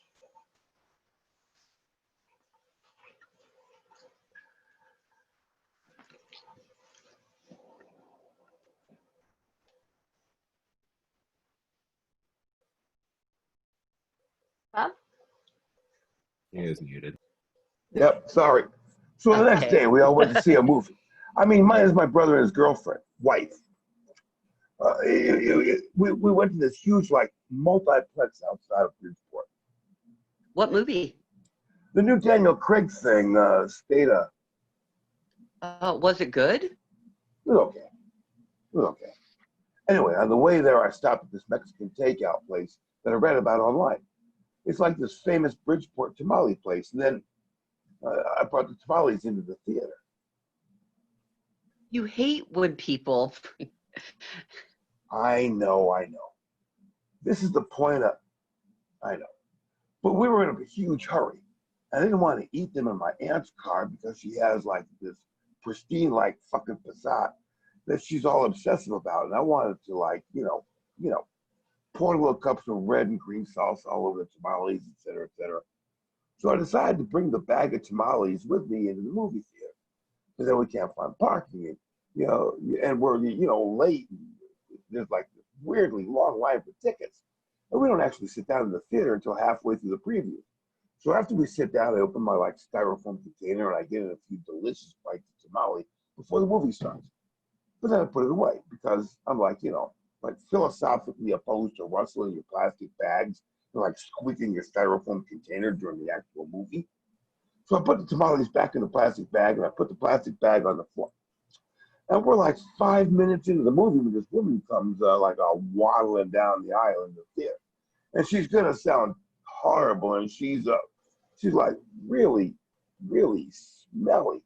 Like one of the smelliest people I've ever smelled. And she's not like homeless or anything. She's not like homeless smell. It's more like a kind of like a Chuck E. Cheesy kind of smell. Oh God. Okay, I get it. And she sits right in front of us. And I'm like incredibly sensitive to people's smells. When I was a kid, my dad had this friend who had halitosis, and I couldn't even be in the same room as him. Wait, have I ever smelled bad to you? You've never smelled bad to me. You promise? I promise. I mean, a couple of times I smelled your very pleasant smelling shampoo, but that's it. Okay. Anyway, this lady sits down right in front of us, and her cheesy smell keeps coming to me in waves, and I can't focus on the movie, and I start going crazy. And my mom and I are whispering about it, and then we convince my dad, my aunt, and my cousins that we should move seats. And so we all get up like a whole bunch of assholes and move 5 rows back. Did you bring the tamales with you? No, I didn't. The point is, I was so freaked out by not being able to pay attention to Daniel Craig and getting away from the smelly woman that I totally forgot about the tamales. And then we watched the movie, and then it ends, and the credits are rolling, and we're all collecting our things and getting ready to go when I noticed these middle-aged ladies 5 rows in front of me, not the smelly ladies. The ladies who were sitting to the left of us originally, and they're all getting ready to go. And they start walking towards the aisle, and then one of them goes, "Linda, are these yours?" And the other one goes, "No, Trish, are these yours?" And Trish or whoever is like, "No, I didn't bring anything in." And I look and I see they're holding up my bag of tamales. And then I realize, I'm that douchebag. I'm that douchebag who brings like random weird ethnic food into a movie theater and then forgets about it and leaves it there. I'm my own worst nightmare. I sit there paralyzed, watching them ask each other, is this yours? Is this yours? And I'm too scared to say anything. And then eventually Linda or whoever just takes the bag and they all walk up the aisle together. And when they go to the doors, she throws it in the trash. She throws it away for me. Okay. That's the story. I don't get it. It's like I was dead or something. I was watching the world like go on without me. If you were dead, you wouldn't have left the bag of tamales on the. No, but I was like, it all made more sense in my head. It was like a really good story in my head. It felt like some profound like realization. Now I can't remember what the realization was. Rose enters. How was the wedding? Oh, it was okay. What'd you wear? Suit. So, I think Steve's trying to sell it. They look at her. The flick. I think he's trying to sell it. No. I came in early yesterday and he was here with some like businessy guy talking about how the lobby had promise. Then after the guy left, I was like, what the fuck is going on? And Steve was like, I might be moving to Tucson. Whoa. I bet he's selling it because he can't get any distributors to send him stuff anymore. Who would he sell it to? I don't know. Probably Fuckface 500. You mean Lowe's or AMC? I have no idea. Huh. He can't sell it. That would be like one of the saddest things of all time. Huh. I think the Holocaust is one of the saddest things of all time. The big guys wouldn't buy it. It's just one screen. It wouldn't make financial sense. It must be a smaller chain. It was just one guy with them in the lobby. Yeah. Did he say anything about going digital? Nope. I didn't ask. If he goes digital, your job will be obsolete. I'll be happy if he sells it. Why? Because this place is a piece of shit. And Steve is a retard. And she catches Sorry. herself and blushes. Sorry.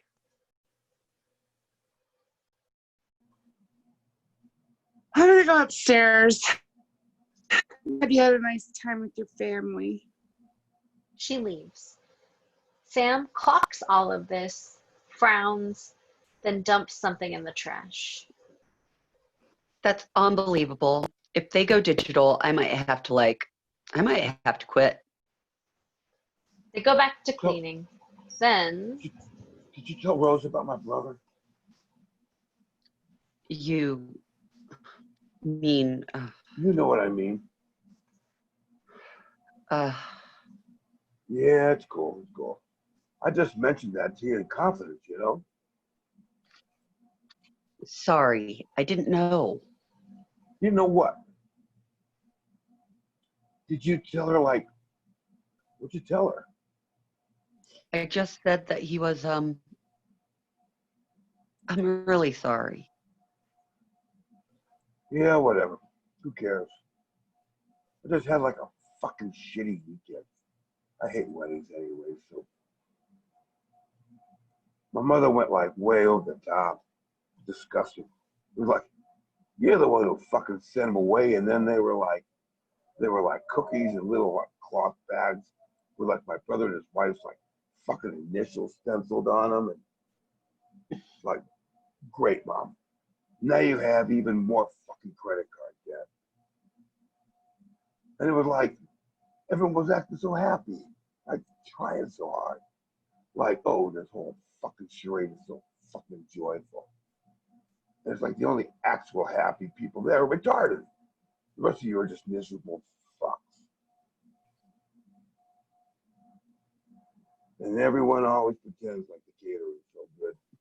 Like, oh my God, the food is so good, isn't it? And I'm like, it was shitty. It was shitty, lukewarm food cooked for 115 people. Can't we just imagine? Can't we just admit that wedding food is always a little shitty? If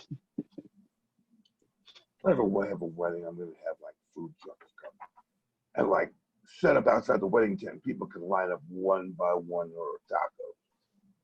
That sounds good. Maybe like one taco truck and then one shawarma truck. I would do massive amounts of takeout Chinese. Huh. Did you have a good time with Rose? Yeah, sure. What'd you watch? Oh, The Wild Bunch? Yeah, she'd never seen it before. Jesus. If Steve sells this place to some like chain, that'll be so depressing. Did you guys like hang out afterwards? A little. Well, it'd be weird. You guys like give each other like hand jobs or something? No, God, no. Jesus. Sam, we just talked. What'd you talk about? Nothing. Oh, I thought you might be. It turns out she's straight or bi. I'm not sure. Excuse me? I mean, not that it matters, but she told me that she's not a lesbian. Didn't you say she? Rose enters. Avery, I forgot. Can you cover for me for the first hour on Thursday? I know I'm already taking advantage of you. Quick paranoid Sure. glance at Sam. Sure. Yeah, of course. Cool. Oh, and I illegally downloaded that 4 Nights of a Dreamer movie. You're right. It was amazing. She leaves. A long silence. Sam stares after her, then turns to Avery and stares at him. Avery tries to say something, but is too terrified.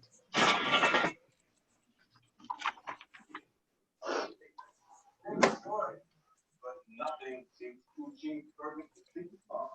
Great. 45. Sam's line? Doron, you there? Yeah, Yeah. got it. Okay. Did she show you how to use the projector? Well, I was really curious. I mean, I was actually just interested in how it worked, not in getting promoted or anything. But then she said she could train me to be the alternate, and I didn't feel like I could.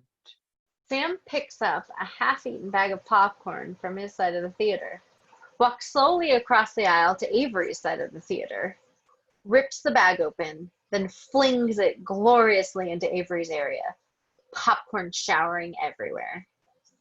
Then he stalks out of the theater and slams the door behind him. Avery stands there for a while. Rose moves around in the projection booth, threading the next film into the projector. Blackout. Scene 2. The end of the night. Sam and Avery are in the middle of mopping. Sam is giving Avery the silent treatment. They mop in terrible silence together. Occasionally, they each have to go squeeze out their mop in the yellow bucket and listen to the horrible squeezing, dripping sound. Then the sound of the mop slopping down against the floor. This goes on for a while. Rose is in the projection booth, moving around, unwinding the film. She comes downstairs. She sits on the edge of a seat in the last row, Avery's side. She takes the money out and counts it underneath her breath. 10, 20, 30, 33. God. 11 each. She hands money to Avery, She walks over to Sam and tries to hand him money, but he is furiously mopping. She puts the money down on the armrest of the seat nearest to him. Could one of you give me a ride home tonight? My sister borrowed my car. Sam continues mopping. Oh, my dad is picking me up. Sam? He continues mopping. Sam. But I guess I could ask him if he'd take you back to Boylston. Sam. What the fuck? Sam mops some more. Then he walks over to the mop bucket. He squeezes the mop in the mop bucket with tremendous power. Then he dips it in the water and squeezes it again. Rose and Avery watch him do this. Sam does not take his eyes off the mop when he finally says, Why'd you show Avery how to use the projector? What the fuck is wrong with you? I'm gonna go to the bathroom. Avery walks up the aisle and leaves. Rose is looking at Sam. Sam is staring into the dirty mop water. I didn't know you wanted to learn. Yes, you did. I've been working here for almost twice as long as you, and you know Steve only promoted you first because he thinks you're hot. And 3 weeks ago, I asked you if you would train me, and you said, Okay, you're right. I'm sorry. do you know how humiliating it is to be working with like 20-somethings who are rising in the ranks of your shitty job faster than you are? I'm sorry. I was stupid. I wasn't thinking. I could train you too. Then if I get sick, you can take turns. No way. I'm not interested anymore. No fucking way. Okay. Sam is starting to look ill. So what? Are you gonna like hate my guts now? Oh God. What's going on? I feel sick. I feel like I'm gonna. Oh my God. He sits down in one of the front rows and faces the movie screen, away from Rose.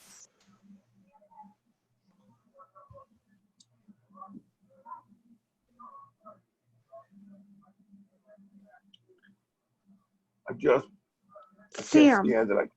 I can't do it anymore. It's making me nauseous. Making me sick. I'm like breaking out in fucking rashes.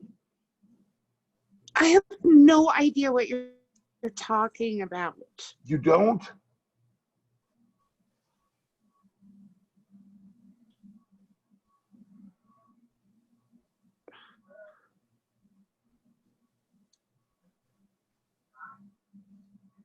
I'm sorry, I'm lost here. I lost my place. Page 60.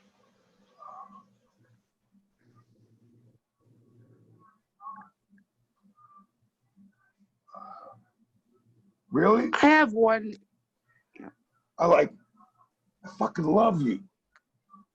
I don't even know Sam. why. You're like, I see all these things that are wrong with you, but it's like, it's really bad. It's really bad. It's not like, it goes way beyond the word crush. You're like, I want to I can't sleep. I mean, I haven't really slept like for the whole past year and a half. And then when I do sleep, I dream about you. You're like talking to me. You're like fucking some other guy or standing in front of me like a motel, like a motel room, like brushing your teeth. Never been like this before. I walk down the street and all I'm thinking is Rose, Rose, Rose. Like a fucking soundtrack to my life. Just your name makes me picture saying this to you. I've pictured saying it so many times.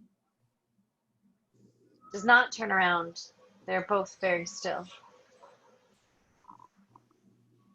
So, what do you want? He's still facing You mean- forward. What do you mean? Like, what do you think is gonna happen now? I don't know. I guess I needed to get it off my chest. But is this the kind of thing where you want the person to love you back, or you actually secretly don't want them to love you back? Good question. Because it sort of seems like it has nothing to do with me. Like me, you know? Sam's heart breaks. It's not how I wanted it to seem. Be. It's not how I wanted it to be. Rose sighs a long, sad sigh.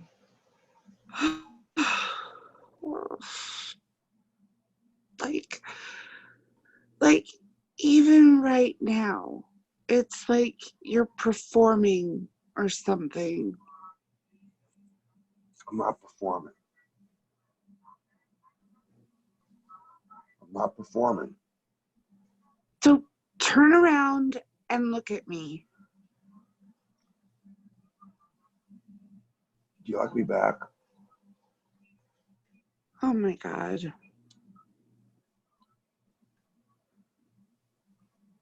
Would you please just turn around? Sam shakes his head no. Sam, He shakes his head again no. you're seriously not going to turn around and look at me? He does not turn around. You don't know me. Like, for whatever reason you like me, I'm not like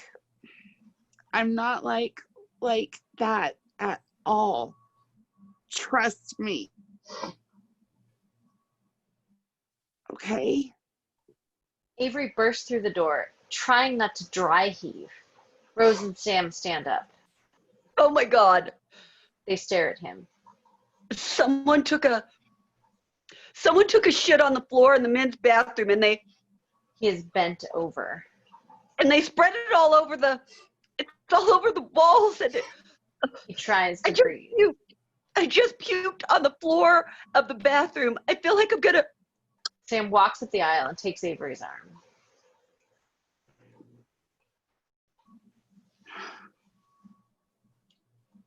You gotta sit down. You gotta sit down and put your head between your knees. Avery sits down and puts his head between his knees. You gotta breathe. Take deep breaths. Oh God. I'm gonna take care of it. He grabs the mop. You just take it easy. Help. Nah, that's okay. Ah, shit.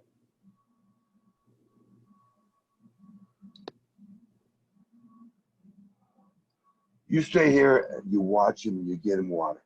I'm gonna take care of it. You're gonna have to. Now my puke is all over the place. I'm so sorry. Are you still mad at me? Fine. I'm not mad at you. It's everywhere. Why would somebody do that? This happens. This kind of thing happens in movie theaters. I'm gonna deal with it. But you have such a sensitive sense of smell. Avery, don't worry about it. I'm totally cool with puke. I'm totally cool with shit. I'm gonna take care of it. Sam walks up the aisle toward the door. Before exiting, he stoically thrusts the mop up into the air like a sword. I'm taking care of it. And he exits. Avery bends over and breathes. Rose watches him. You want a cup of water? Yeah. That'd be great. She watches him for a while. Avery, Please don't tell Sam about what happened the other night. Of course. I mean, you don't either. I won't. Can I still fill in for you on Thursday night? She considers this. I'll make it work.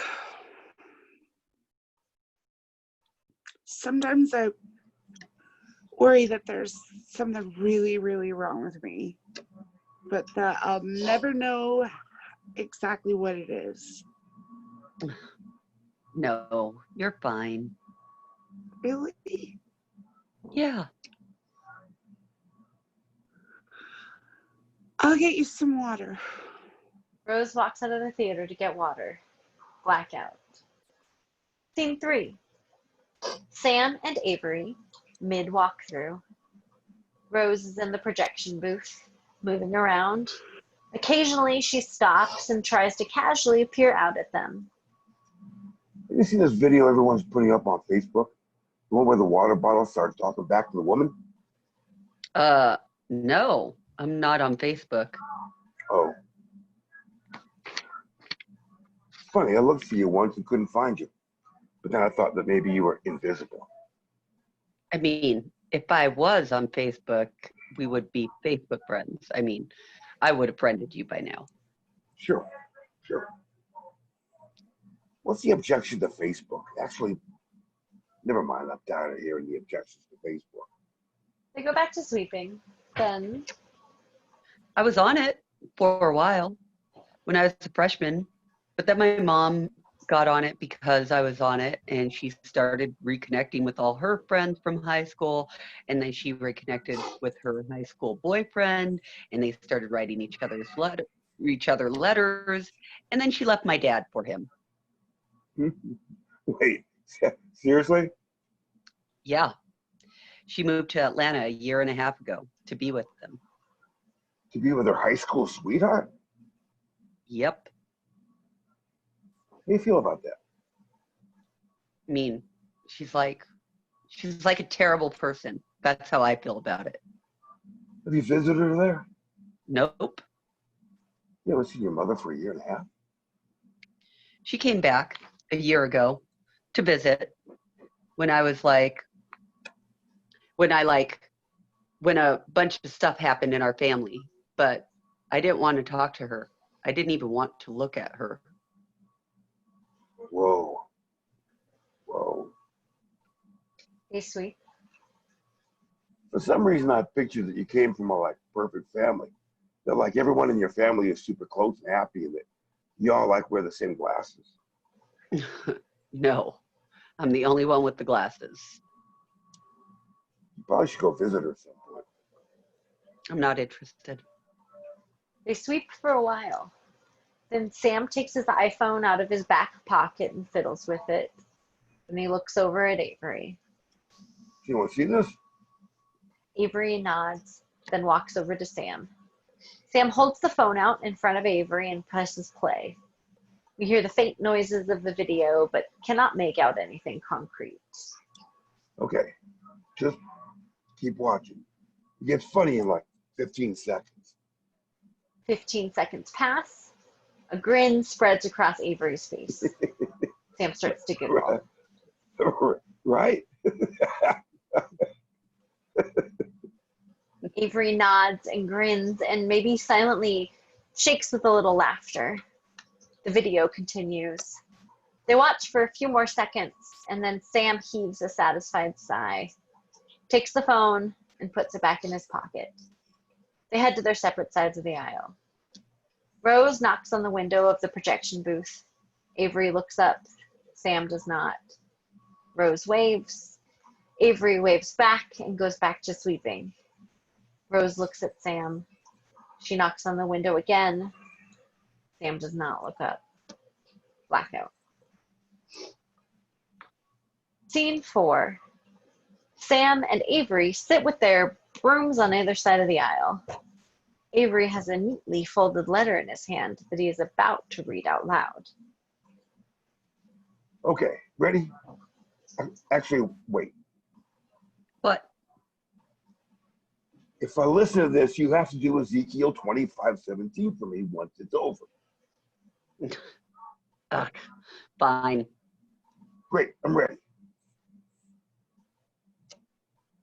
Dear Mr. Saranac, my name is Avery Sharp, and I am an employee at the North Brookfield Flick.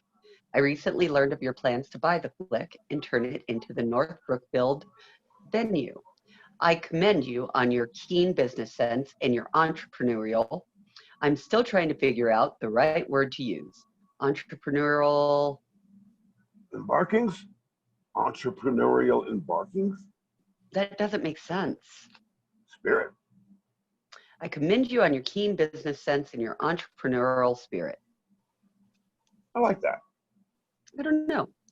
I just want to be, I just want to be, nice before I. Sure. I commend you on your et cetera, et cetera. Steve Bosco also informed me that, and the rest of the Flick employees, that you intend to keep us on if we so desire, and that you. Wait, if we so desire sounds a little gay. What does that mean? It sounds gay. If we so desire. That's a British accent. Do you mean it sounds British? Same thing. And that you also plan on replacing our 35 millimeter Century projector with a digital projector. I understand you may have good reasons behind this decision: fewer maintenance fees, simpler training for new projectionists, the unavoidable fact that many movies are now shot digitally, and of course the desire to keep working with companies like 20th Century Fox, who starting in January will refuse to distribute any of their movies on 35 millimeter film. However, I urge you to think twice about this decision. You are the only theater in Worcester County, and one of the only 8 theaters in the entire state of Massachusetts that still uses a film projector. This is an honor, Mr. Saranac. You are carrying a torch, and I strongly encourage you not to extinguish it. Nice. Movie aficionados like myself come to this theater because of your film projector. And as more and more movie theaters in the United States convert to digital projection, I predict that the brave few that continue to use film will become highly valued. You see, Mr. Saranac, the word film refers to celluloid. So if you say, want to see the new Spielberg film, you are, by definition, saying, want to see the new Spielberg movie on celluloid. By the way, people like Steven Spielberg have spoken out about this very issue, and he is on the record as saying that he will continue to shoot on 35 millimeter until they pry the camera out of his cold, dead hands. Wait, you said that? Well, not the cold, dead hands part. That's a joke. Not too much. Take it out. Really? Yeah, this makes you sound crazy. Okay, he will continue to shoot on 5 millimeter, blah, blah, blah, blah, blah. Because of people like Mr. Spielberg and many others who will continue to shoot on film, it's important that there still be a few remaining theaters that use film projectors. When you digitally project a movie that was shot on film, you are not actually showing that movie. You are not giving the audience what they paid for. Nice. Powerful. Film can express things that computer never will. Film is a series of photographs separated by split seconds of darkness. Film is light and shadow, and it is the light and shadow that were there on the day you shot the film. Digital movies, I think the phrase digital film is an oxymoron, are actually just millions of tiny dots. These dots or pixels cannot express the variation in color and texture that film can. All the dots are exactly the same size and the same distance apart. Mr. Saranac, projecting a 35 millimeter film digitally is like looking at a postcard of the Mona Lisa instead of the Mona Lisa itself. I urge you to keep our beloved Century projector and to take a stand against the digital takeover of American movies and movie theaters. Sincerely, Avery Newton Sharp. Middle name Newton. Yep. Don't make fun of me. I would never. My middle name is Gruber. I think it's I think it's a good letter. you do? I do. Something about it is really, What? I don't know. It's like something someone would write in a movie. I mean, like the hero of a movie.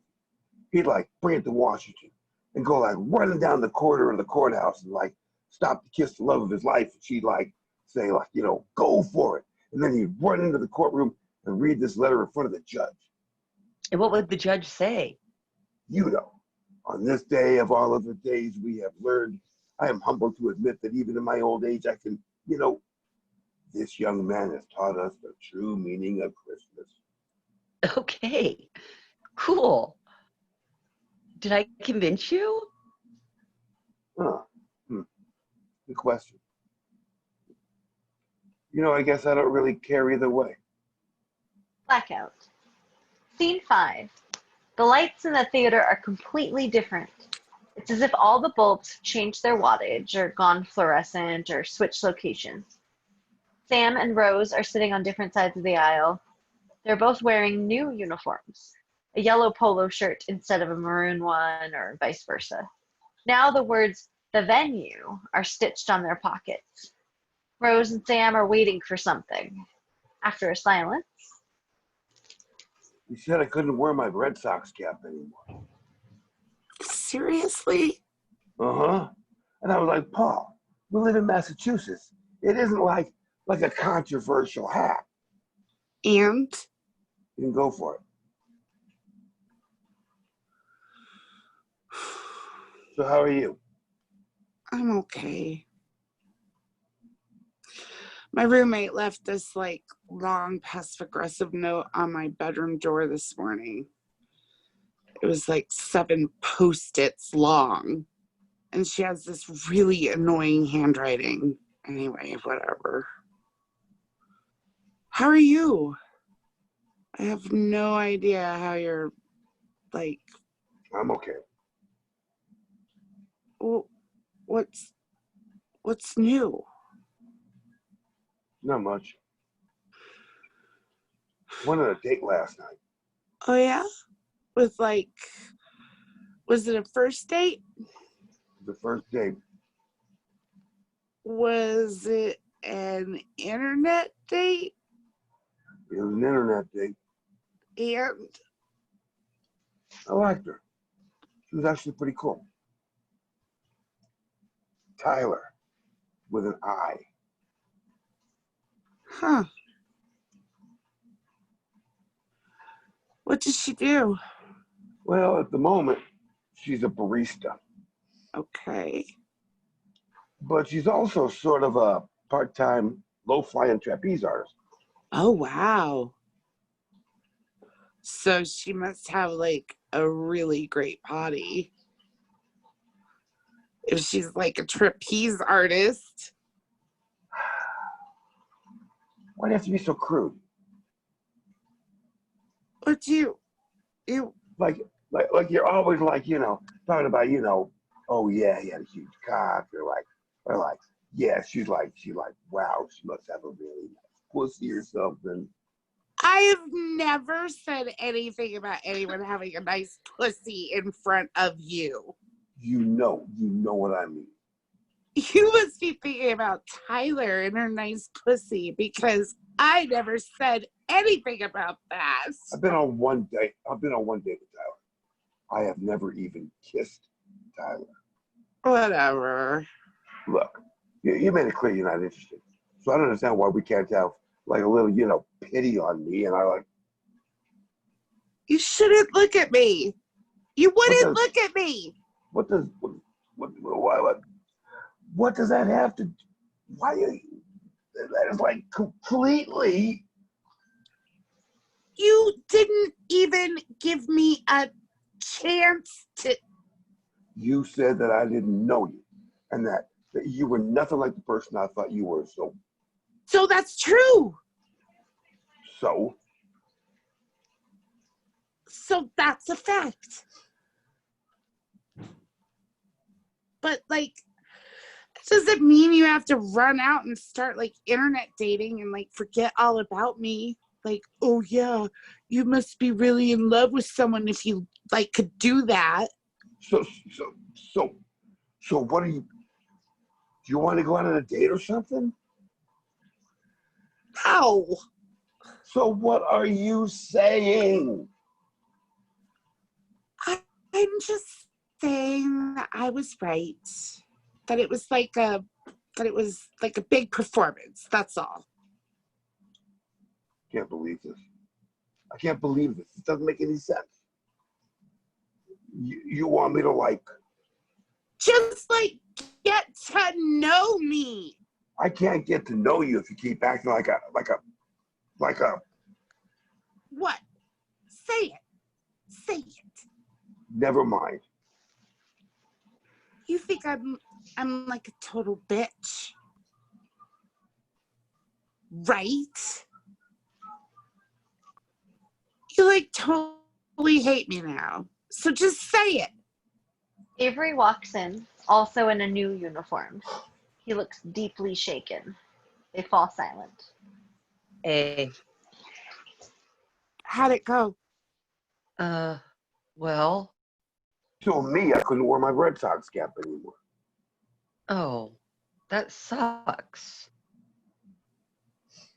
Got a weird face, right? Did he say anything about your letter? He figured out dinner money. Wait, what?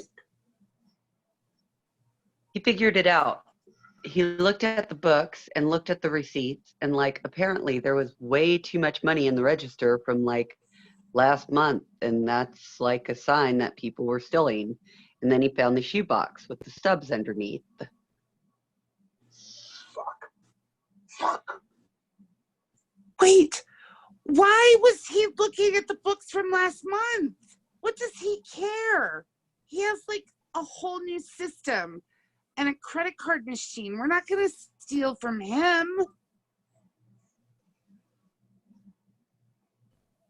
I guess he wanted to make sure we were good employees, or like, So, what was? he was mad. Well, yeah. What was? Well, yeah, but what was? He thinks it's me. I mean, he thinks it's all me. Because of your letter? There was a note for Sam in the box, in my handwriting. From the weekend you were gone. I guess he recognized my handwriting. I also think he...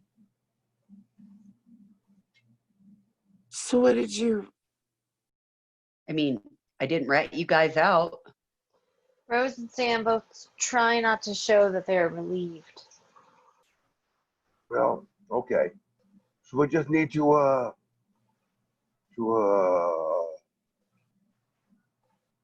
Well, I was thinking that you guys could go in and talk to him and like fess up to your side of it too, and like tell him that you were the ones that told me to do it in the first place, and then like...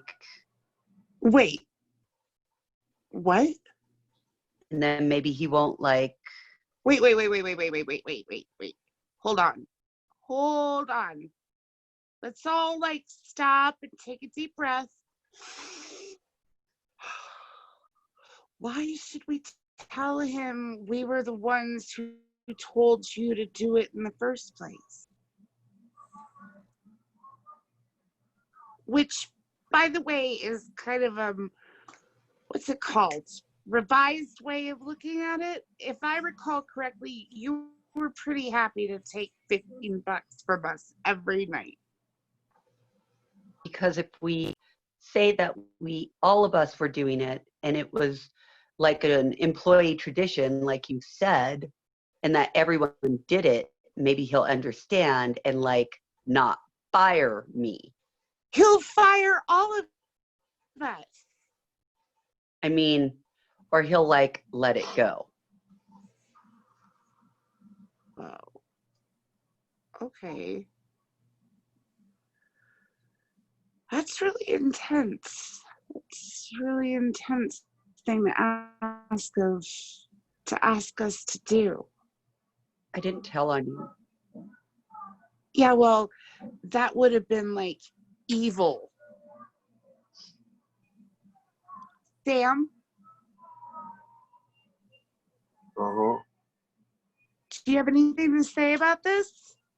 He shakes his head no, averting his eyes. No? He shakes his head no again. Both Avery and Rose look at him, betrayed. Okay, great. A horrible, horrible silence. I'm just, how much money does your dad make? Excuse me? I'm just curious. Your dad teaches semantics at Clark, right? Yeah, Yeah, I told you that. How much does he make? That's none of your business. And you have a free ride, right? I don't see how. Because I still have like $20,000 in student loans to pay off, and my mom is the secretary, and I don't have a rich dad. My dad isn't rich. And Sam is 35, and he lives in a shitty attic above his crazy parents. Sam winces, but does not say anything.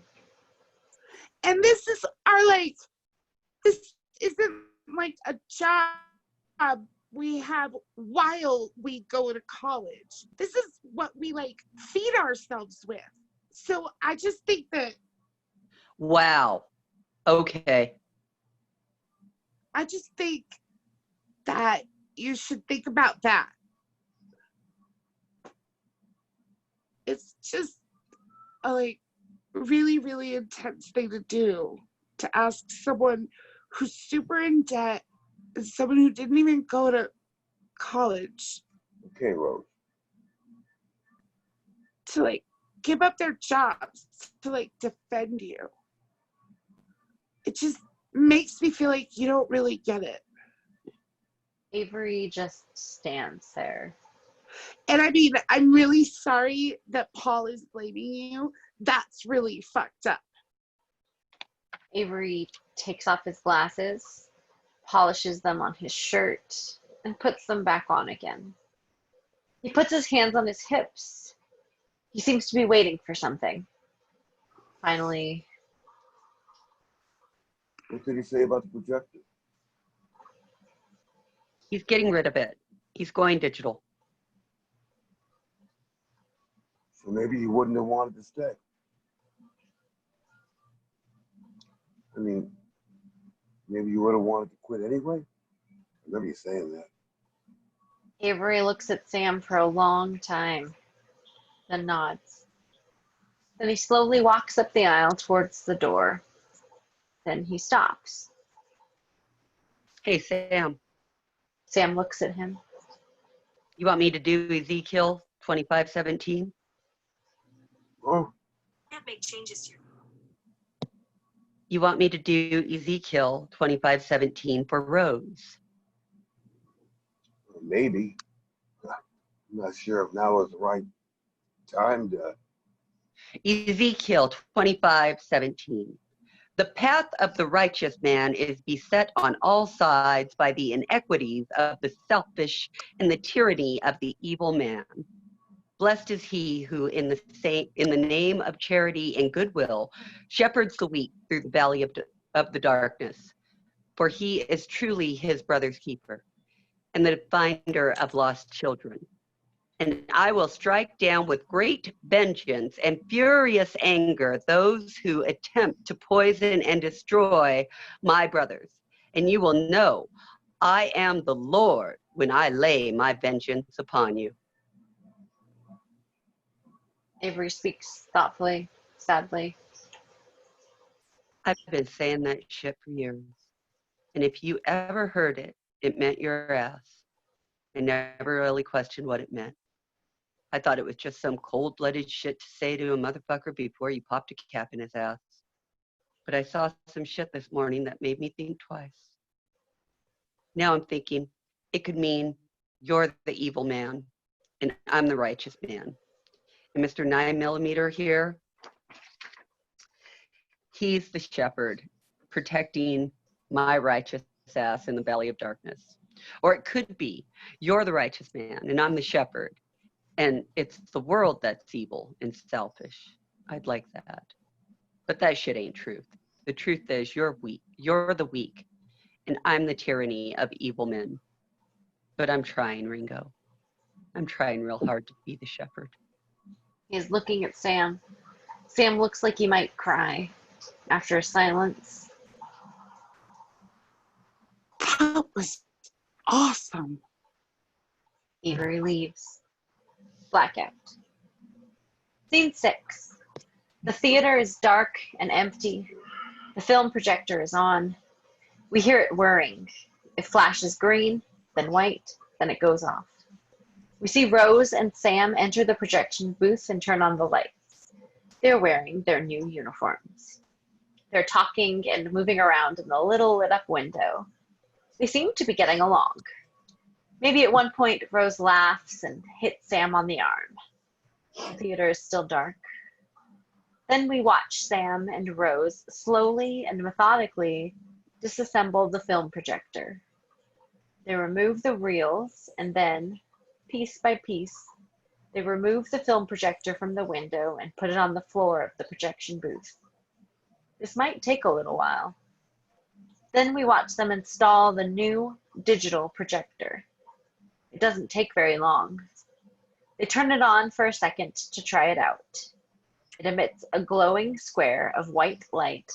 Then it begins to project images. It is on for a while, projecting images we can't see. Sam and Rose leave the booth. Then the projector goes to green, then white, then darkness. The lights in the movie theater flicker on, and after about 5 seconds, Scene 7. The door at the back of the movie theater is thrown open. Sam peeks his head in, looks around, then closes the door. A second later, the door opens again, and Sam drags in a large trash can that he uses to keep the door propped open. Then he exits again and re-enters carrying a large push broom and a dustpan. Skylar follows him, carrying a broom and dustpan of his own. So this is the walkthrough. Cool. Pretty easy. Sam goes over to his side of the aisle and starts sweeping. Skylar goes over to the other side of the aisle and starts sweeping. He's a good sweeper. He accidentally kicks a plastic Coke bottle and sends it rolling down the aisle. Then he chases after it, picks it up, and runs it back to the trash can next to the door. He is speedy. He sweeps faster than Sam. Sam watches him, impressed. You ever worked in a movie theater before? Yeah, at Cinema World in Leominster. Oh, yeah, I know that one. So you used to the oversized polo shirt. Uh-huh. They clean in silence for a while. Did Paul and someone else go over the soda machines with you? Yeah, Paul did. I think I got it. Cool. Cool. He talked to you about how to clean the butter dispenser.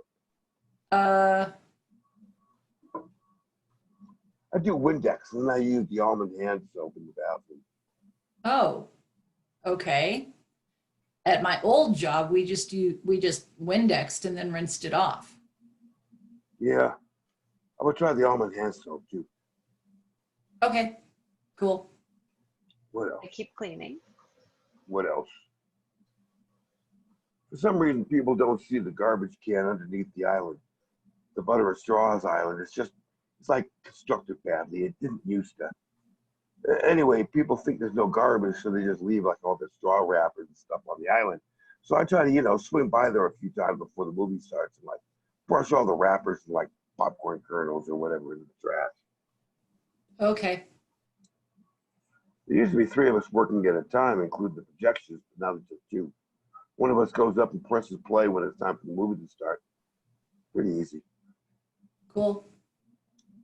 If you work at the same time as Rose, you should probably let her do it. Okay. We used to, Rose used to like splice together the preview. Wow. Yeah. They sweep for a while. Almost 20 seconds of sweeping pass. Skylar finishes sweeping before Sam. He waits patiently in front of the first row. He looks out at the movie screen. After a while, he walks up to the movie screen at the lip of the stage and then reaches out and lightly touches the movie screen. Sam notices immediately. Whoa, what are you doing? Oh, sorry. No, just, why'd you do that? I don't know. Sorry. I always have this urge to like, I always kind of want to just touch it, don't you? No. Oh, okay. Sorry. Skylar waits for Sam to finish sweeping. Sam finishes somewhat hurriedly. They head up the aisle. They dump their dustpans in the trash can. They exit. The door slams shut behind them. Blackout. Scene 8. Avery, in street clothes, is standing in the middle of the aisle, waiting. The door to the theater is propped open.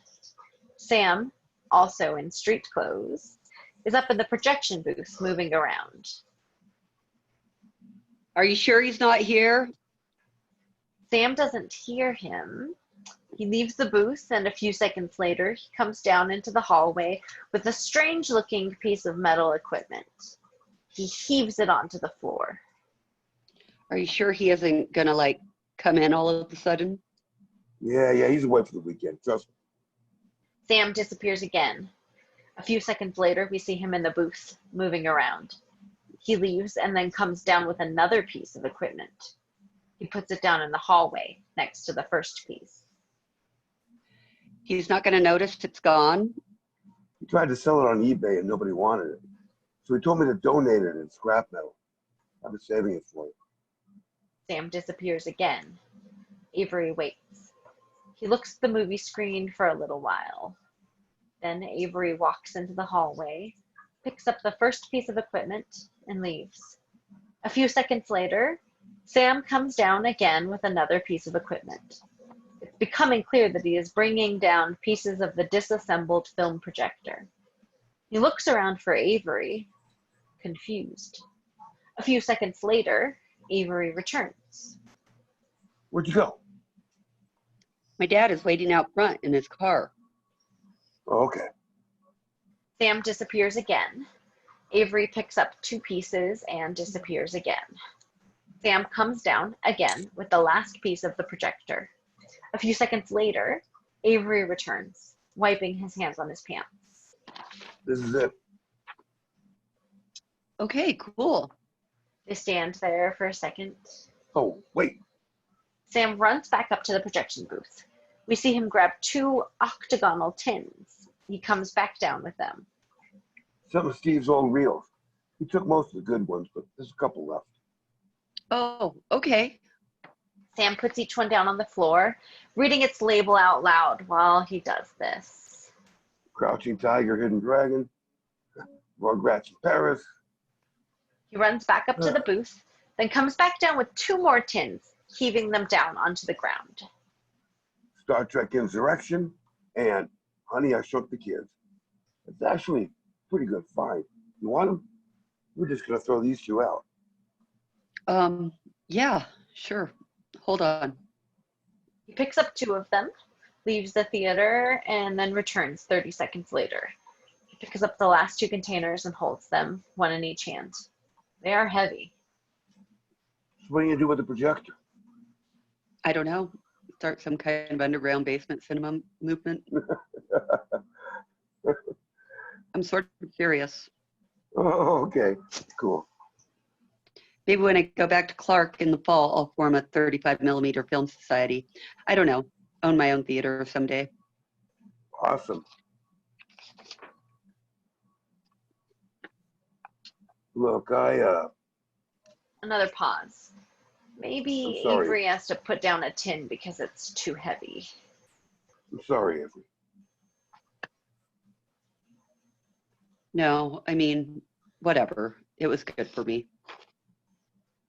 I had some kind of stupid idea that we were friends. And then, Oh God.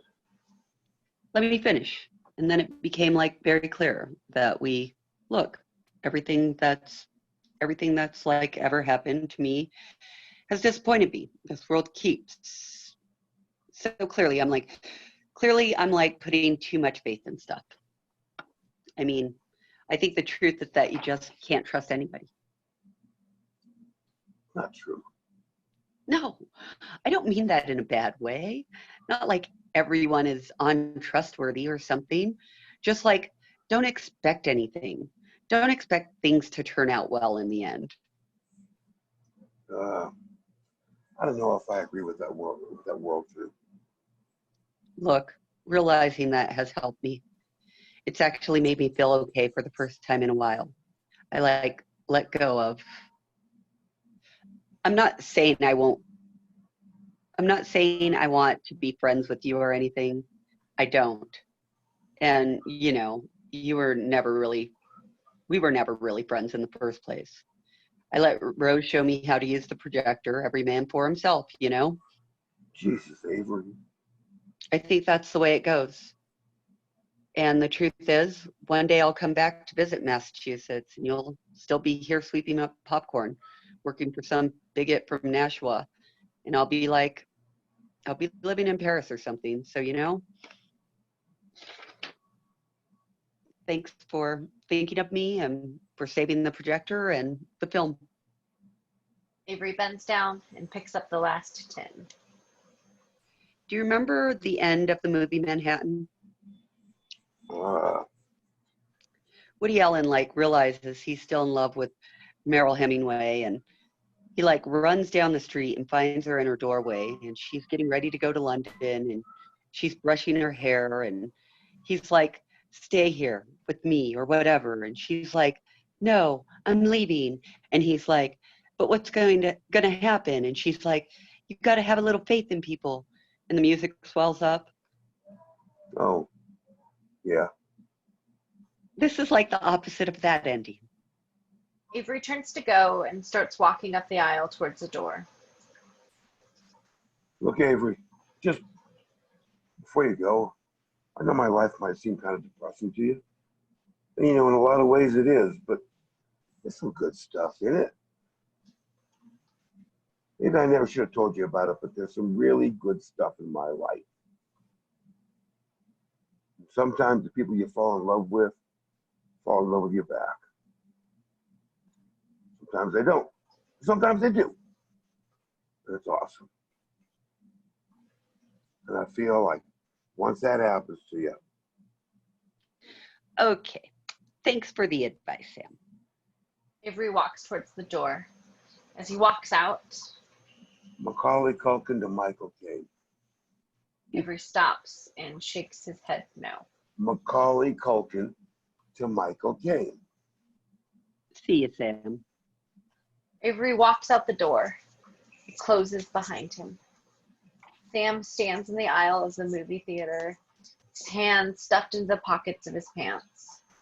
He stares at the door, waiting. A very, very long amount of time passes, maybe a minute and a half. Sam stands there patiently. Suddenly, Avery comes back in through the door, unsmiling. Macaulay Culkin to Mandy Moore in Saved. Sam bursts into a beatific grin. Mandy Moore to Robin Williams in License to Wed. Robin Williams to Jude Law in AI. Robin Williams was in... I think it was uncredited. He was like the voice of the computer robot guy. Trust me. All right. Jude Law to Michael Caine in Sleuth. They look at each other. Avery is still unsmiling. Easy.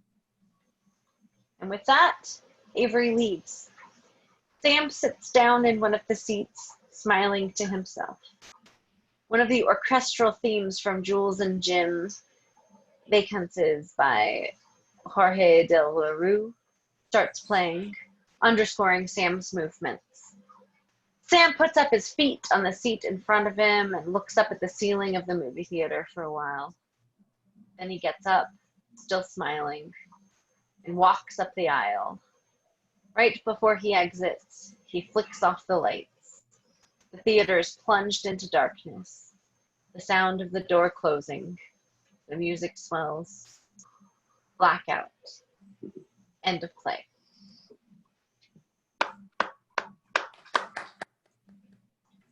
Hey, Yay!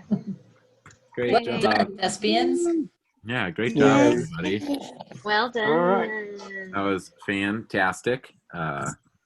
I before COVID, I was a projectionist, so this I have a Yes, lot you of were. ideas about this show. But yeah, as we do, as always, after we're done reading, I like to promote a charity to donate to, and the charity that I made the executive decision on, sorry, rest of the collective, is the House of Pentacles, which is a film training program and production house designed to launch Black trans youth ages 18 to 35 into the film industry and tell stories woven at the intersection of being Black and trans, which I think is super important right now. We want to support marginalized groups, and since this play was about working in the movie theaters, we might as well support this. Super apropos.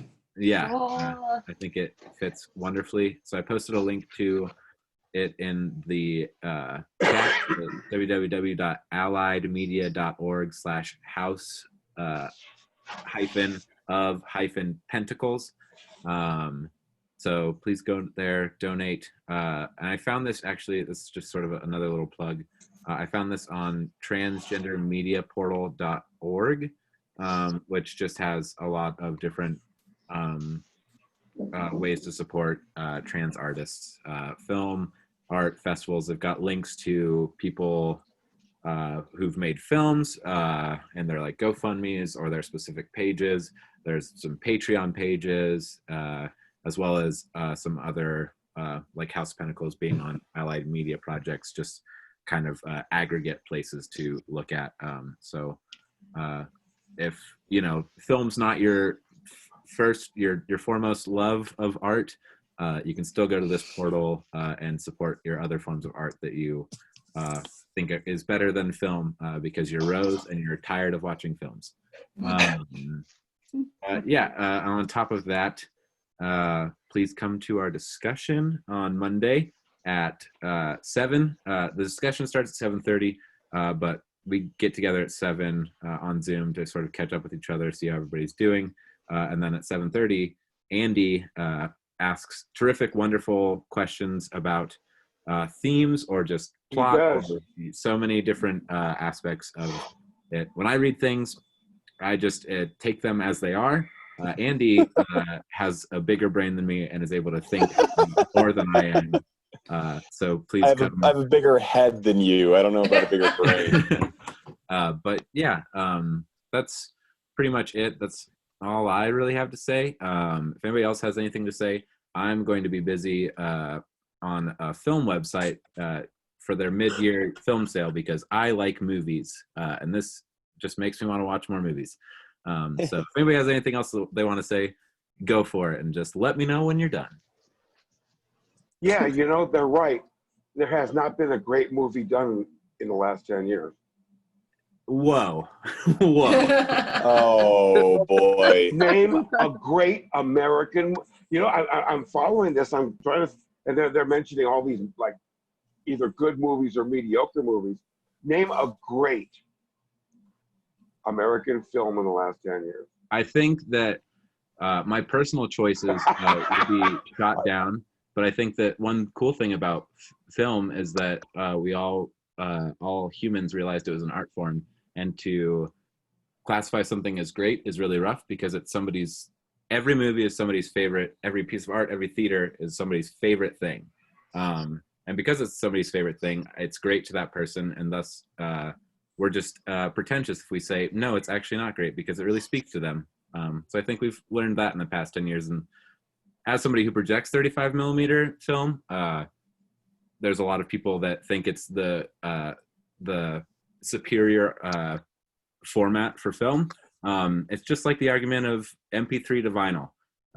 It's all subjective. Doesn't fucking matter. Supporting the arts is the most important piece about it.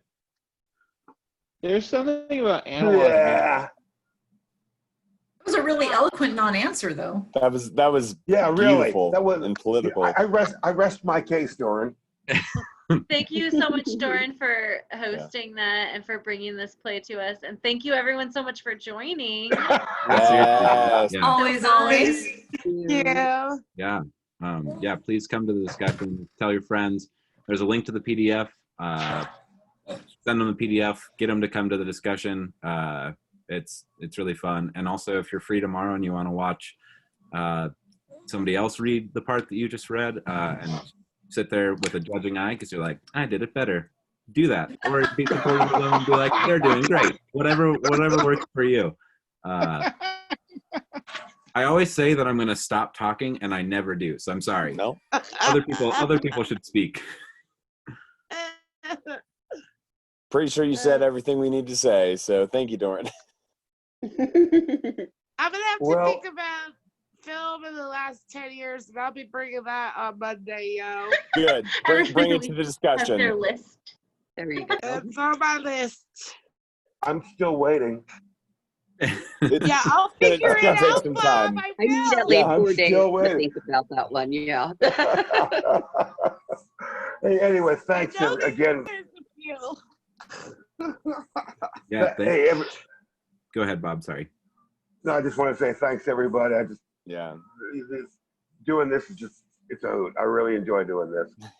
And I love it too. Yeah. Me I'll talk to you too. guys on Monday. We're Yeah. extremely happy to have you, Bob. See you Monday. Cool. You. Thanks. Bye, Thanks, guys. everybody. Good night, all. Bye, peeps. Bye. Good Nice night. meeting you, Rav'n. Good night. Thank you so much, Raven. Thank you. Oh, of course. It was so much fun. Thank you.